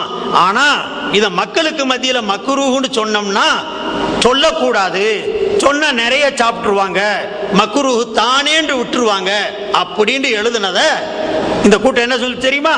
அதே கருத்துக்கு மாற்றமா, சொன்ன நோக்கத்திற்கு முரணா யானாக்காரரு ஆலிம்சாமாரு மட்டும் கஞ்சா அடிக்கலாம்னு எழுதியிருக்கிறாரு. வெளியே சொல்லாத, கொஞ்சமா நீ மட்டும் திண்டுக்க, வெளியே சொன்னா எல்லாம் தின்றுவான். அந்த கருத்திலே அவர் சொன்னாரு, ஒரு கருத்தை மக்களுக்கு மத்தியில சொல்லும் பொழுது வழிகட்டு போவார்கள் என்று சொன்னால் அதை மறைத்து வைக்க வேண்டும் என்பதும் நபி வழிதான், பெருமானார் ஸல்லல்லாஹு அலைஹி வஸல்லம் வழிமுறை தான். ஹதீஸ்ல வருதே, சொன்னார்களே நபிகள் நாயகம் ஸல்லல்லாஹு அலைஹி வஸல்லம், லா இலாஹ இல்லல்லாஹ் முஹம்மது ரசூலுல்லாஹ் என்று சொன்னவன் கண்டிப்பாக சொர்க்கத்துக்கு போவான். சொன்ன நேரத்தில் ஹஜ்ரத் உமர் சொன்னாங்க, நாயகமே இந்த கருத்தை வெளியே சொன்னா தொழுகிறவன் வணங்குறவன் கூட விட்டு போட்டு போயிடுவான். இப்பதான் ஆரம்பிச்சிருக்கிறாங்க, நல்ல நிலைப்பட்டதுக்கு பிறகு சொன்னா பரவாயில்லை, வெறும் களிமாவே போதும் இருந்தா இதை சொன்னா எல்லாரும் இதை கெட்டு போறதுக்கு சான்ஸ் இருக்குன்ற நபிகள் நாயகம் ஸல்லல்லாஹு அலைஹி வஸல்லம் சொல்லாதீங்கன்னு தடுத்துட்டாங்க. அபூ ஹுரைராவுக்கு சொல்லும்படி கட்டளையிட்டு அனுப்பி வச்ச நபி ஹஜ்ரத் உமர் கொடுத்த ஆலோசனை ஏத்து மறைத்து வையுங்கள். ஹஜ்ரத் முஆத் இப்னு ஜபல் அவர்களுக்கும் சொல்லி இருந்தார்கள் நபிகள் நாயகம் ஸல்லல்லாஹு அலைஹி வஸல்லம், ஹஜ்ரத் முஆத் வெளியே சொல்லட்டுமா என்று சொன்ன பொழுது வேண்டாம், அவர்கள் இதன் மீது நம்பிக்கை வைத்து வழிகட்டு போயிடக்கூடும், இதான் தவறான கருத்துக்கு ஆளாகிவிடக் கூடும், அவர்களுக்கு சொல்ல வேண்டாம், இருக்கட்டும் என்று சொன்னார்கள். ஹஜ்ரத் முஆத் மௌத்துடைய நேரத்தில் சொன்னார், எனது ஹதீஸை மறைத்த குற்றம் எதுவும் வந்துவிடக் கூடாது என்ற காரணத்தினால் இந்த ஹதீஸை மரணத்துடைய நேரத்தில் எடுத்து சொன்னார் என்று புகாரி இது போன்ற ஹதீஸ் கிரந்தங்கள்ல இருக்குது. இமாமே புகாரி பாடம் எழுதும் போட பாபு மன் ஹஸ்ஸ கௌமன் தூன கௌமின், ஒரு விஷயத்தை சொல்லுவதற்கு சிலருக்கு சொல்லலாம் சிலருக்கு சொல்லக்கூடாது என்று நபி வழிவகுத்து கொடுத்திருக்கிறாங்க. அந்த பாபு போட்டு பாடம் போட்டு சப்ஜெக்ட் போட்டே எழுதியிருக்கிறாங்க. அந்த அடிப்படையில் தான் யானாக்காரர் சொன்னது. அதை வெளியில நீங்க ஏண்டா எல்லா ஹராமும் ஒரே ரேங்க் இல்ல, நல்லா யோசிச்சு பாருங்க. முழங்கால இருந்து தொப்புள் வரைக்கும் மறைக்கிறது ஃபர்து. இன்னைக்கு அவங்கள விடுங்க, ஜட்டி போடலாங்கிறான், ஜட்டி போட்டு தொழுதுக்கன்னு சொல்றாங்க. அபூபக்கர் உமர்லாம் ஜட்டி போட்டு தொழுதாங்கன்னு வேற எழுதி போட்டாங்க, சஹாபாக்கள்லாம் தொழுதுகிட்டு இருந்தாங்கன்ட்டு. எல்லாம் ஏடா உடமான கூட்டம். நமக்கு எல்லாமே ஹராமு தான், மறைக்கப்பட வேண்டியதுதான். யா மாமர் கத்தி ஃபஹிதக ஃபஇன்னஹா அவுரத்தும், மாமர் சஹாபியே உங்களுடைய தொடையை மறையுங்கள், அது மறைக்க வேண்டிய கட்டாய உறுப்புகளிலிருந்து ஒன்று என்று நபிகள் நாயகம் ஸல்லல்லாஹு அலைஹி வஸல்லம் சொன்னாங்க. அப்ப பாருங்க, தொடையை துறக்கிறது ஹராம் தான், மானத்தை துறக்கிறது ஹராம் தான், வெட்கஸ்தலத்தை துறக்கிறது ஹராம் தான், முழங்காலுக்கு மேல் பகுதியை துறக்கிறது ஹராம். எல்லாமே ஒரே ரேங்கில் வராது. சில பெருசு விபச்சாரம் ஹராம் தான், தன்னுடைய உடன் பிறந்த சகோதரியோட விபச்சாரம் செய்யறது பெரிய ஹராம், மகளோட விபச்சாரம் செய்யறது பெரிய ஹராம். ஹராம் என்பது சமநிலையில் இருப்பது அல்ல. அதுபோன்று இந்த கஞ்சா என்று அடிக்கக்கூடிய இந்த போதைப் பொருள்களை சாப்பிடுவதற்கு இதற்கும் சில தராதரம் இருக்குது. இங்க போனா அது மக்ரூஹ தஹரீமி, மக்ரூஹ தஹரீம்னா ஹராம் இருக்குதுன்னு அர்த்தம். இன்ன அளவுக்கு போயிட்டா பக்கா ஹராம், இது முக்கா ஹராம், இது அர ஹராம் அப்படிங்கறத விளக்குறதுக்காக வேண்டியது அவர் சொன்னாரு. இது மக்ரூஹ் தான், இதை சொன்னா ஜனங்களிடத்துல தவறான கருத்து வந்துருங்கிற காரணத்தினாலதான் இதை வெளியே சொல்லாதீங்க, பொது ஜனங்க கெட்டு போறதுக்கு வாய்ப்பு இருக்குன்னா அதுக்கு ஒரு தப்பு அர்த்தம் எடுத்து இவங்க அதுக்கு முரணான அர்த்தம் செஞ்சாங்க. அதே மாதிரி தான் அருமை சகோதரர்களே, நபிகள் நாயகம் ஸல்லல்லாஹு அலைஹி வஸல்லத்தை புகழக்கூடிய விஷயத்திலும் கூட தவறான கருத்துக்களை இவங்களா கொடுத்து, அந்த ஷம்சுன் அந்த பத்ருன் அந்த நூருன் அந்த கஃபாருல் ஹதாயா, பாவங்களை மன்னிக்கிறவரு அல்லாஹ் தான் மன்னிப்பான், நபியா மன்னிப்பாங்க, அப்ப அல்லாஹ் வாக்கி போட்டாங்க. இது விளக்கத்தில் ஏற்பட்ட தவறு. இது அந்த கஃபாருல் ஹதாயா வஸ்துனூபில் மூபிகாத்தி அந்த சத்தாருல் மசாவி வ முகீலுல் ஆசராத்தி, நீங்கள் பாவத்தை மன்னித்தவர்கள், பெரும் குற்றங்களை பொறுத்தவர்கள், குறைகளை மறைத்தவர்கள், நபியை பத்தியே சொல்றாருன்னு வைங்க. நான் ஒரு பேச்சுக்கு வர்றேன் முழு விளக்கத்துக்கு அப்புறம். நபியை பத்தியே சொன்னா கூட முறையான அர்த்தம் அல்லவா வைக்கணும். ஒரு மூமினுக்கு எப்படி அர்த்தம் எடுக்கணும், இன்னொரு மூமின் சொல்லக்கூடிய அர்த்தத்துல சரியான அர்த்தம் வைக்கிறதுக்கு தான் முயற்சி பண்ணணும், தப்பர்த்தம் கண்டுபிடிக்கிறதுக்கு முயற்சி பண்ணக்கூடாது. அல்லதீன யஸ்தமிஊனல் கௌல வ யத்தபிஊன அஹ்ஸனஹு, வாக்கியங்கள் வாசகங்கள்ல கேட்டு அதுல நல்ல அர்த்தம் எது இருக்குதோ, முறையான அர்த்தம் எது இருக்குதோ அதைத்தான் சொல்லக்கூடிய தன்மை தான் மூமினுக்கு இருக்குமே தவிர கள்ள அர்த்தம் செய்து பொல்லாத அர்த்தம் கொடுத்து அவனை முடிஞ்ச வரைக்கும் காஃபிராக்கி அந்த ஓதுனவங்களை எல்லாம் நரகத்தில் கொண்டு போய் சேர்த்து இவர் மட்டும் போய் சொர்க்கத்தில் அவர் கிரிக்கெட் விளையாட போறார் போல இருக்கு. இவங்கெல்லாம் போய் ஹாயா சொர்க்கத்தில் கால் மேல கால் போட்டு உட்கார. சகோதரர்களே, தவறான கருத்துக்களை கற்பனை செய்யக்கூடாது. முடிந்த வரைக்கும் ஒரு மூமின் சொல்லக்கூடிய வாசகத்திற்கு சரியான பொருள் காண்பதற்குத்தான் முயற்சி செய்ய வேண்டும். இது இஸ்லாமிய வழிமுறை. அதுதான் குர்ஆனும் ஹதீஸும் நமக்கு காட்டி கொடுக்கக்கூடிய வழிமுறை. தப்பான கருத்தை வேண்டுமென்றே எடுப்பது என்பது இது கருத்து கற்பழிப்பு, மோசமான நடைமுறை. தவீலும் பிமா லா யர்லா பிஹில் காயில், சொல்லக்கூடியவனுடைய கருத்துக்கு அவனுடைய நோக்கத்திற்கு முரணான கருத்தை சொல்லுவது இது தார்மீக அடிப்படையில் மக மோசமான ஒரு குணம். அதாவது எடக்கா சொல்லலாம் எவ்வளவு வேண்டாலும். ஏப்பா இந்த பஸ் இங்க நிக்குது, படுக்க முடியாதுல, அதனாலதான் நிக்குதுன்னு சொன்னான். பஸ் ஏன் நிக்குதுன்னா என்னப்பா என்ன ஸ்டாப் எங்க இறங்குறான் அப்படிங்கிற அர்த்தத்துல தான் வைக்கணுமே தவிர அது படுக்க முடியாது அதனால நிக்குதுன்னு சொன்னா அது முறைன்னு சொல்லிடுவோமா? எடக்குன்னு சொல்லுவோம். நான் கூட சிரிப்புல எல்லா இடத்துலையும் சொல்லுவாங்க. ஏதாவது சொன்னானா, ஏப்பா இங்க போலீஸ் ஸ்டேஷன் பக்கத்துல இருந்துட்டு மூத்திரம் பெரியடா, போலீஸ்காரர் பார்த்தா புடிச்சிட்டு போயிடுவாருன்னு சொன்னானா. அதுக்கு அவன் சொன்னானா, வீணா போறதானா புடிச்சிட்டு போட்டுட்டானா. அவன் ஆளை புடிச்சிட்டு போயிடுவான்னு சொல்ல, அவன் மூத்திரத்தை புடிச்சிட்டு போயிடுவான்னு அர்த்தம் வச்சு வீணா போற பொருள் தானே புடிச்சிட்டு போகட்டும்னு சொன்னா இது எடக்காகுமே தவிர உண்மையான கருத்தை தரக்கூடியதாக ஆகாது. சகோதரர்களே, மாதிரி எந்த கருத்து சொன்னாலும் ஒரு மூமின் சொல்றான்னு சொன்னா எடக்கருத்தை வைக்கக்கூடாது. நேரடி அவைங்க, முறையான அர்த்தம் அவைங்க. நபிகள் நாயகம் ஸல்லல்லாஹு அலைஹி வஸல்லத்துக்கு நீங்க வரம்பு சொல்லி அந்த கஃபாருல் ஹத்தாயா எல்லை மீறியது, எல்லை மீறிய புகழ் அல்லாஹுவாக ஆக்கி விட்டார்கள் என்று சொல்லுவதை விட நாம் இப்படி சொல்ல வேண்டும், நான் இப்படித்தான் சொல்லுகிறேன், அப்படித்தான் இருக்க வேண்டும் என்றால் அதை கவியை எழுதியிருக்கக்கூடிய அந்த சுபானம் எழுதியிருக்கக்கூடிய அறிஞர் மாபெரும் அறிஞர், சரித்திரம் தெரிந்தவர், மிகப்பெரிய வல்லுநராக இருந்திருக்க வேண்டும் என்பதுதான் என்னுடைய கருத்து. அவர் போழ்ந்திருக்கக்கூடிய அடிப்படைகள் எல்லாம் வைத்து அந்த அடிகளை எல்லாம் வைத்து யோசிக்கும் பொழுது குர்ஆன் ஹதீஸில் வந்திருக்கக்கூடியதை தொகுத்து கொடுத்திருக்கிறார் என்பதை பல இடங்களில் நான் பார்த்திருக்கிறேன். அல்ஹம்துலில்லாஹ் அதை ஆய்வும் செய்திருக்கிறேன். அந்த கஃபாருல் ஹத்தாயான்னு சொல்லிட்டா அல்லாஹ்வா ஆக்கி போயிட்டார்னு சொல்றதை விட குறைகளையும் பாவங்களையும் மன்னிப்பவர்கள் என்று சொன்னா குடிகாரனுடைய குடியை மன்னிக்கிறவங்க, தொழுகையை விட்டுட்டு போனவன தொழுகை அதை மன்னிச்சவங்க, விபச்சாரத்துடைய மன்னிச்சவங்க, இதையா மன்னிப்பவர் சொல்லியிருப்பாரு? அது அல்லாஹ்வுடைய தன்மை அல்லவா? பெரும் பாவிகளுடைய பாவத்தை இறைவனுடைய விஷயத்தில் செய்திருக்கக்கூடிய எல்லை மீறல்களை மன்னிக்கக்கூடிய பண்பு அல்லாஹ்விற்கு இருக்கிறது. அவன் நினைத்தா மன்னிக்கலாம். வயசுல ஒரு தடவை கூட அவன் தொழுகாமையே இருக்கிறான், ஈமான்தாரியா இருந்தா லா இலாஹா இல்லல்லாஹ் முஹம்மது ரசூலுல்லாஹ்னு சொல்லியிருந்தான், வயசெல்லாம் குடிச்சான், கூத்தடிச்சான், அல்லாஹ் நினைச்சா அவனை மன்னிக்கலாம். அல்லாஹ்வுடைய கையை யாரும் தடை போட முடியாது. ஆனா நபியை பார்த்து நீங்கள் பாவங்களையும் குற்றங்களையும் மன்னித்தவர்கள் என்று சொன்னால் அந்த பாவத்துக்கு கொண்டு போகாத. குடிகாரனுடைய குடியை, விபச்சாரத்தில் விபச்சாரத்தை, பொய் சொன்னமுடைய பொய்யை, புரட்டு சொன்னமுடைய புரட்டை நபி மன்னிக்கிறாங்கன்னு அர்த்தம் வைக்கிற? அங்கே அவர் சொன்னது நபிக்கு இழைக்கப்பட்ட அநீதிகளை மன்னித்தார்கள். பெருமானார் ஸல்லல்லாஹு அலைஹி வஸல்லம் அவர்களுக்கு இழைக்கப்பட்ட அநீதிகளை பெருமானார் அவர்கள் மன்னித்தார்கள் என்ற கருத்தை வைத்துத்தான் அவர் சொல்லுகிறார். நபிக்கு இழைக்கப்பட்ட கொடுமைகளை மன்னிக்கலையா? இந்தாவை மன்னிக்கலையா? அபூ சுஃபியானை மன்னிக்கலையா? மக்காவாசிகளை மன்னிக்கலையா? மக்காவுடைய வெற்றியுடைய தினத்திலே அல் யௌமு யௌமுல் மல்ஹமா, இன்றைய தினம் பழி வாங்கக்கூடிய தினம் என்று ஜோஷோடு இருந்த அந்த முஸ்லிம்களுக்கு மத்தியிலே அன்னலம் பெருமானார் ஸல்லல்லாஹு அலைஹி வஸல்லம் கடந்த காலத்துடைய குற்றங்களை மன்னித்து அறிவிப்பு கொடுத்தார்கள். அல் யௌமு யௌமுல் மர்ஹமா, இன்று கருணை காட்டக்கூடிய தினம், பழி வாங்கக்கூடிய தினம் இல்லை என்று மன்னித்தார்களே. லா தஸ்ரீப அலைக்குமுல் யௌம், இன்று உங்களின் மீது எவ்வித பிடிமானமும் இல்லை, பிடிக்கப் போவதும் இல்லை, உங்களை நான் மன்னிக்கிறேன் என்று சொன்னார்களே. அல்லாஹ் உங்களை மன்னிப்பானாக என்று சொன்னார்களே. இந்த மன்னிப்பை அல்லவா அவர் சொல்லுகிறார். நபியுடைய தலையிலே குப்பையை கொட்டியவர்களை மன்னித்தார்கள், நபியுடைய பல்லை ஷஹீதாக்கியவர்களை மன்னித்தார்கள், நபியின் மீது சொல்லனா துன்பங்களை கொடுத்தவர்களை மன்னித்தார்கள், நபியுடைய மக்களை நோவினை கொடுத்தவர்களை மன்னித்தார்கள். இந்த இதை வைக்க கூடாதா? இந்த குற்றங்களை, நபிக்கு இழைக்கப்பட்ட அநீதிகளை மன்னித்த அன்னலம் பெருமானாரே என்று அர்த்தம் வைத்தா கொள்ளையா போகுது. ஏன் அந்த அர்த்தம் வைக்கல? நீ எதையோ அர்த்தத்தை கொண்டு போய் வச்சு அல்லாஹ்வை ஆக்கி போட்டாருன்னு சொல்லி அந்த ஆஷிக்க ரசூல் மீது மிகப்பெரிய குற்றச்சாட்டை சுமத்துறதை விட அவருடைய இஷ்க ரசூலை முன்னால் வைத்து அவருக்கு தகுந்த ஒரு அர்த்தத்தை செய்து இந்த மௌலிதை சரி காணுவதில் என்ன குறையாகிவிட்டது சகோதரர்களே? கவி என்று சொன்னாலே புலமை இருக்கும், இலக்கியம் இருக்கும், இலக்கணம் இருக்கும், ஒப்புவமைகள் இருக்கும். இலக்கிய நயத்தோடு சொன்னால் தானே அதற்கு கவி என்று சொல்ல முடியும். நேரடியாக சொல்லுவதற்கு பெயர். அதை வளத்தோடு, பொருள் வளத்தோடு எடுத்துரைக்கக்கூடிய தன்மைதான் கவிக்கு உண்டு. அந்த கவியை நபிகள் நாயகம் ஸல்லல்லாஹு அலைஹி வஸல்லம் அங்கீகரித்திருக்கிறார்கள். நபியை நேரடியாக வைத்து ஹஸ்ஸான் போன்றவர்கள் புகழ்ந்த நேரத்திலே பெருமானார் அவர்களுக்கு துஆ செய்தார்கள். சகோதரர் அவர்கள் படித்து காட்டினார்கள்.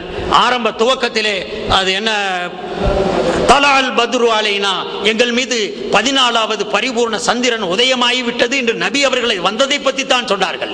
மதீனாவிலே பெருமானார் அவர்கள் காலெடுத்து வைக்கும் பொழுது அங்கிருந்த சிறுமிகள், பிள்ளைகள், பெண்கள், ஆண்கள் அனைவரும் ஒன்று கூடி தலால் பத்ரு அலைனா மின் சனியாத்தில் வதா அழகாக பாடினார்கள். எல்லோரும் சேர்ந்து பாடினார்கள். நஹ்னு ஜவாரிம் மிம்பனின் நஜ்ஜாரி ஃபலா ஹப்பதா முஹம்மதும் மின் ஜாரி. அந்த அன்சாரி பெண்மணிகள் நபிகள் நாயகம் ஸல்லல்லாஹு அலைஹி வஸல்லத்தை கண்டவுடனே மேலெழுந்து சத்தமிட்டு குரல் எழுப்பி நபியை புகழ்ந்து பாடினார்கள். பாடல் இருக்கிறது புகாரி ஷரீஃபிலே, முஸ்லிம் ஷரீஃபிலே, அபூதாவுதிலே. புகழாத கவி உண்டா? சஹாபாக்கள் புகழாமையா இருந்தார்கள். கவி புலமை இருந்த அத்தனை பேர்களும் நபிகள் நாயகம் ஸல்லல்லாஹு அலைஹி வஸல்லத்தை புகழ்ந்து கூறியிருக்கிறார்கள். சுபஹான மௌலிதுக்காரும் புகழ்ந்து சொன்னார். அதை அங்கீகரிக்கக்கூடியவர்கள் ஓதுகிறார்கள் என்று சொன்னால் வலுக்கட்டாயமாக மனம் விரும்பி அவர்களை காபிர் என்று காட்டுவதை விட நல்ல கருத்து சொல்லி அவர்களை முஸ்லீமாக விட்டு விட்டால் என்ன போய்விட்டது சகோதரர்களே. ஆகையினால் நபியை எல்லை மீறி புகழக்கூடாது. எல்லை இதுதான், அல்லாஹ்வாக ஆக்கக்கூடாது, அல்லாஹ்வாக ஆக்கக்கூடாது. ஹதீஸை அவர் எடுத்து எழுதியிருக்கிறார், எனக்கு ஞாபகம் இருக்கிறது. லா துத்ரூனி கமா அத்ரத்தின் நஸாரா ஃபீ நபியிஹிம். கிறிஸ்தவர்கள் தமது நபியை எந்த அளவிற்கு உச்ச தூக்கினார்களோ, இறைவனுடைய ஸ்தானத்தில் கொண்டு வைத்தார்களோ, அந்த அளவிற்கு என்னை கொண்டு செல்லாதீர்கள் என்று நபிகள் நாயகம் ஸல்லல்லாஹு அலைஹி வஸல்லம் சொன்னார்கள். இறைவனுடைய ஸ்தானத்தில் என்னை வைக்காதீர்கள், இறை தன்மையை எனக்கு தராதீர்கள், மற்றபடி நீங்கள் எப்படியும் புகழலாம் என்ற கருத்தை தானே நபிகள் நாயகம் ஸல்லல்லாஹு அலைஹி வஸல்லம் சொன்னார்கள். சஹாபாக்கள் புகழ்ந்தார்கள் அல்லவா? சஹாபாக்கள் எடுத்து சொல்லவில்லையா? நபி எத்தனை ரகமாக, காப் இப்னு ஸுஹைர், பானத்து சுவாத், முழு கவிகள் 68 கவிகள் என்று நினைக்கிறேன், நபியை புகழ்ந்துதானே சொன்னார்கள். ஹஸ்ஸான் இப்னு சாபித் நபியுடைய காலத்திலும் புகழ்ந்தார்கள், நபி அவர்கள் கழிந்த புகழ்ந்ததுக்கு பிறகும் புகழ்ந்தார்கள். ஹஜ்ரத் ஹஸ்ஸான் இப்னு சாபித் ரலியல்லாஹு அன்ஹு நீண்ட நெடிய வயதை பெற்றவர்கள்.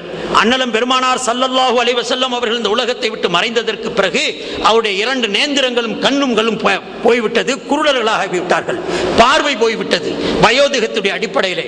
அதை அவர் கற்பனை செய்து பாடுகிறார், நபியே தாங்கள் இருந்தீர்கள், எனக்கு கண் விழி இருந்தது, நீங்கள் போனீர்கள், எனது கண் விழியும் போய்விட்டது, எனக்கு நீங்கள் கண் விழியாகவே இருந்தீர்கள். இதுதாங்க இலக்கியம்.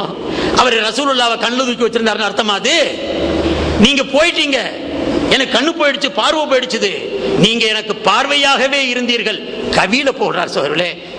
இப்படி புகழக்கூடிய அந்த இலக்கிய நயத்தோடு சொல்வதுதான் புகழ். அதைத்தான் சுபஹான மௌலிதில் புகழப்பட்டிருக்கிறது. அதுதான் புர்தா ஷரீஃபிலே புகழப்பட்டிருக்கிறது. நேரடி அர்த்தம், சரியான பொருள், நியாயமான பொருள், ஒரு நல்ல பொருள் அந்த கவிக்கு சொல்ல முடியும் என்றிருந்தால் அந்த பொருளை சொல்லுவதுதான் ஈமானுடைய அடையாளம், இஸ்லாத்துடைய அடையாளம். அது அல்லாமல் முரணான கருத்தை கொடுத்து தப்பான கருத்தை புகுத்தி அவனை காபிராக்க முயற்சி செய்வது ஒரு முஸ்லிமுக்கு அழகல்ல, முஸ்லிம் அல்லாதவர்கள் செய்யக்கூடிய வேலை. அதை செய்ய வேண்டாம் என்று நான் கேட்டுக்கிறேன். மீலாது விழா கூடும் என அறிவிக்கும் ஒரு ஹதீஸையாவது காட்ட முடியுமா? மன் தஷப்பஹ பிகௌமின் ஃபஹுவ மின்ஹும்.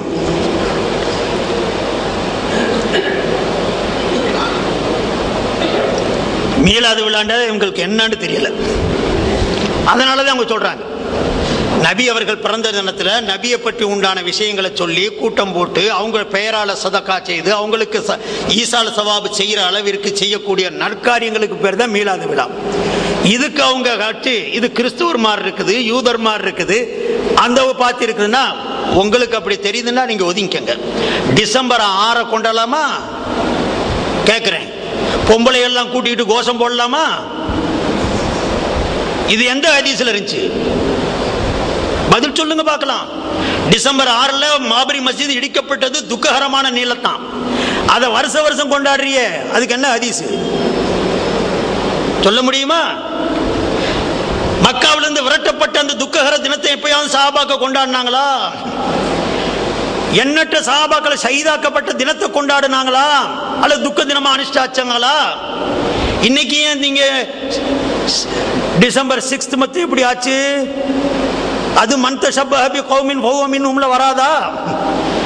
மற்றவெல்லாம் போடுறானே போராட்டம் அந்த மாதிரி ஆகாதா?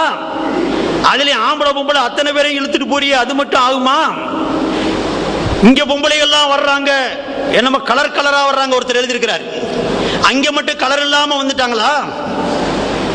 அங்க கூட்டங்கள்ல கூட்டுறீங்களே, அது மட்டும் எந்த வகையில நியாயம்? சகோதரர்களே, என்ன நோக்கத்துல செய்யப்படுது, என்ன அடிப்படை அப்படிங்கறத விட்டுட்டு அதை மேலெழுந்த வாரியாக மறுக்கிறது இருக்குதே.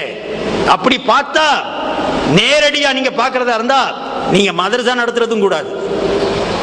எந்த மதரசா நடத்துவீங்க? அசாபு சுஃபாவுக்கு இந்த மாதிரி நடத்தினாங்களா ரசூலுல்லாஹ் ஸல்லல்லாஹு அலைஹி வஸல்லம்? மணி அடிச்சு சோறு போட்டு அவங்களுக்கு வசதிகள்லாம் செஞ்சு கொடுத்து எந்த மதரசா நடந்துச்சு? இப்ப கால சூழ்நிலைக்கு தக்கபடி சில மாற்றங்களோடு நல்ல கருத்தை அடிப்படையாக வைத்து ஒரு காரியம் செய்யப்படுதுன்னு சொன்னா, இப்ப இந்த கூட்டம் நடத்துறோம், இதுக்கு எந்த அடிப்படையை பார்ப்பீங்க? நான் கேட்கிறேன், சஹாபாக்களுடைய கூட்டத்தில் கேள்வி பதில் நிகழ்ச்சி நடந்துச்சா? எல்லாரும் கூடி கேள்வி சீட்டு எழுதி கொடுத்து பதில் சொன்னாங்களா? இந்த அண்ணன் செய்யறாரு, பல கூட்டம் போடுறாரு, இதுக்கெல்லாம் ஆதாரம் கிடைக்குமா? எங்க இருந்து கிடைக்கும்? அதுக்கு ஏதாவது ஒண்ணு போத்தி திருகி இறுகி சுத்தி வளைச்சு கொண்டு வந்து சரி பண்றோமா இல்லையா? இந்த அல் ஜன்னத்துங்கிற பத்திரிகையோ அல் ஜஹன்னம்ங்கிற பத்திரிகையோ நடக்குதுன்னு வைங்க, இதுக்கு எங்க இருந்து ஆதாரம் கொடுப்பீங்க? பத்திரிகை நடந்துச்சா? அந்த ஏகத்துவம் சாகத்துவம் வருது, இதுக்கு எங்கேயாவது உங்களுக்கு பத்திரிகை ஹதீஸ்ல கிடைக்குமா? அது சுத்தி வளைச்சு மார்க்கத்தை பரப்புறோம், அதுக்கு ஒரு வழிமுறை, காலத்துடைய முறை சொல்லுவியா இல்லையா? அதே மாதிரி தீனுடைய காரியமா தானே அதை வசூல் பண்ற. ஏகப்பட்ட காரியம் சுருட்டப்படுதா இல்லையா? அப்ப மார்க்கம்ங்கிற ரீதியில ஒண்ணு செய்து நீங்க செஞ்சுக்கிட்ட அதுக்கு பேர் சுன்னத்து. இங்க மீலாது விழாங்கிற பேர்ல ரசூலுல்லாஹ்வுடைய புகழ் பாடி அவங்களுடைய தன்மைகளை எடுத்து சொன்னா பிதுஅத்தா? அப்ப சுன்னத்துக்கு பிதுஅத்துக்கு நீ நினைச்சது பிதுஅத்து, நீ நினைச்சது சுன்னத்து. இந்த வரமுறை எங்க இருந்து படிச்சீங்க? இந்த அடிப்படை எங்க இருந்து படிச்சீங்க? சகோதரர்களே, இல்ல, நான் சொன்னதுதான், ஒரு முஸ்லிம் செய்யக்கூடிய சொல்லக்கூடிய சொல்லாக இருந்தாலும் செய்யக்கூடிய செயலாக இருந்தாலும் நல்ல கருத்து இருக்குதான்னு பாருங்க. அந்த நல்ல கருத்து சொல்ல முடியுமா சொல்லுங்க. தப்பு கருத்தை வலுக்கட்டாயமா புகுத்தி அதை வழிகெடுக்கிற முயற்சியை செய்ய வேண்டாம் நான் கேட்டுக்கிறேன். அல்ஹம்துலில்லாஹ், மீலாது விழா என்பது யூத கிறிஸ்தவர்களை ஃபாலோ பண்ணி செய்யக்கூடிய காப்பி அல்ல, நபியை புகழ்ந்து சொல்வதற்கு ஏற்படுத்தி கொண்ட ஒரு முறை.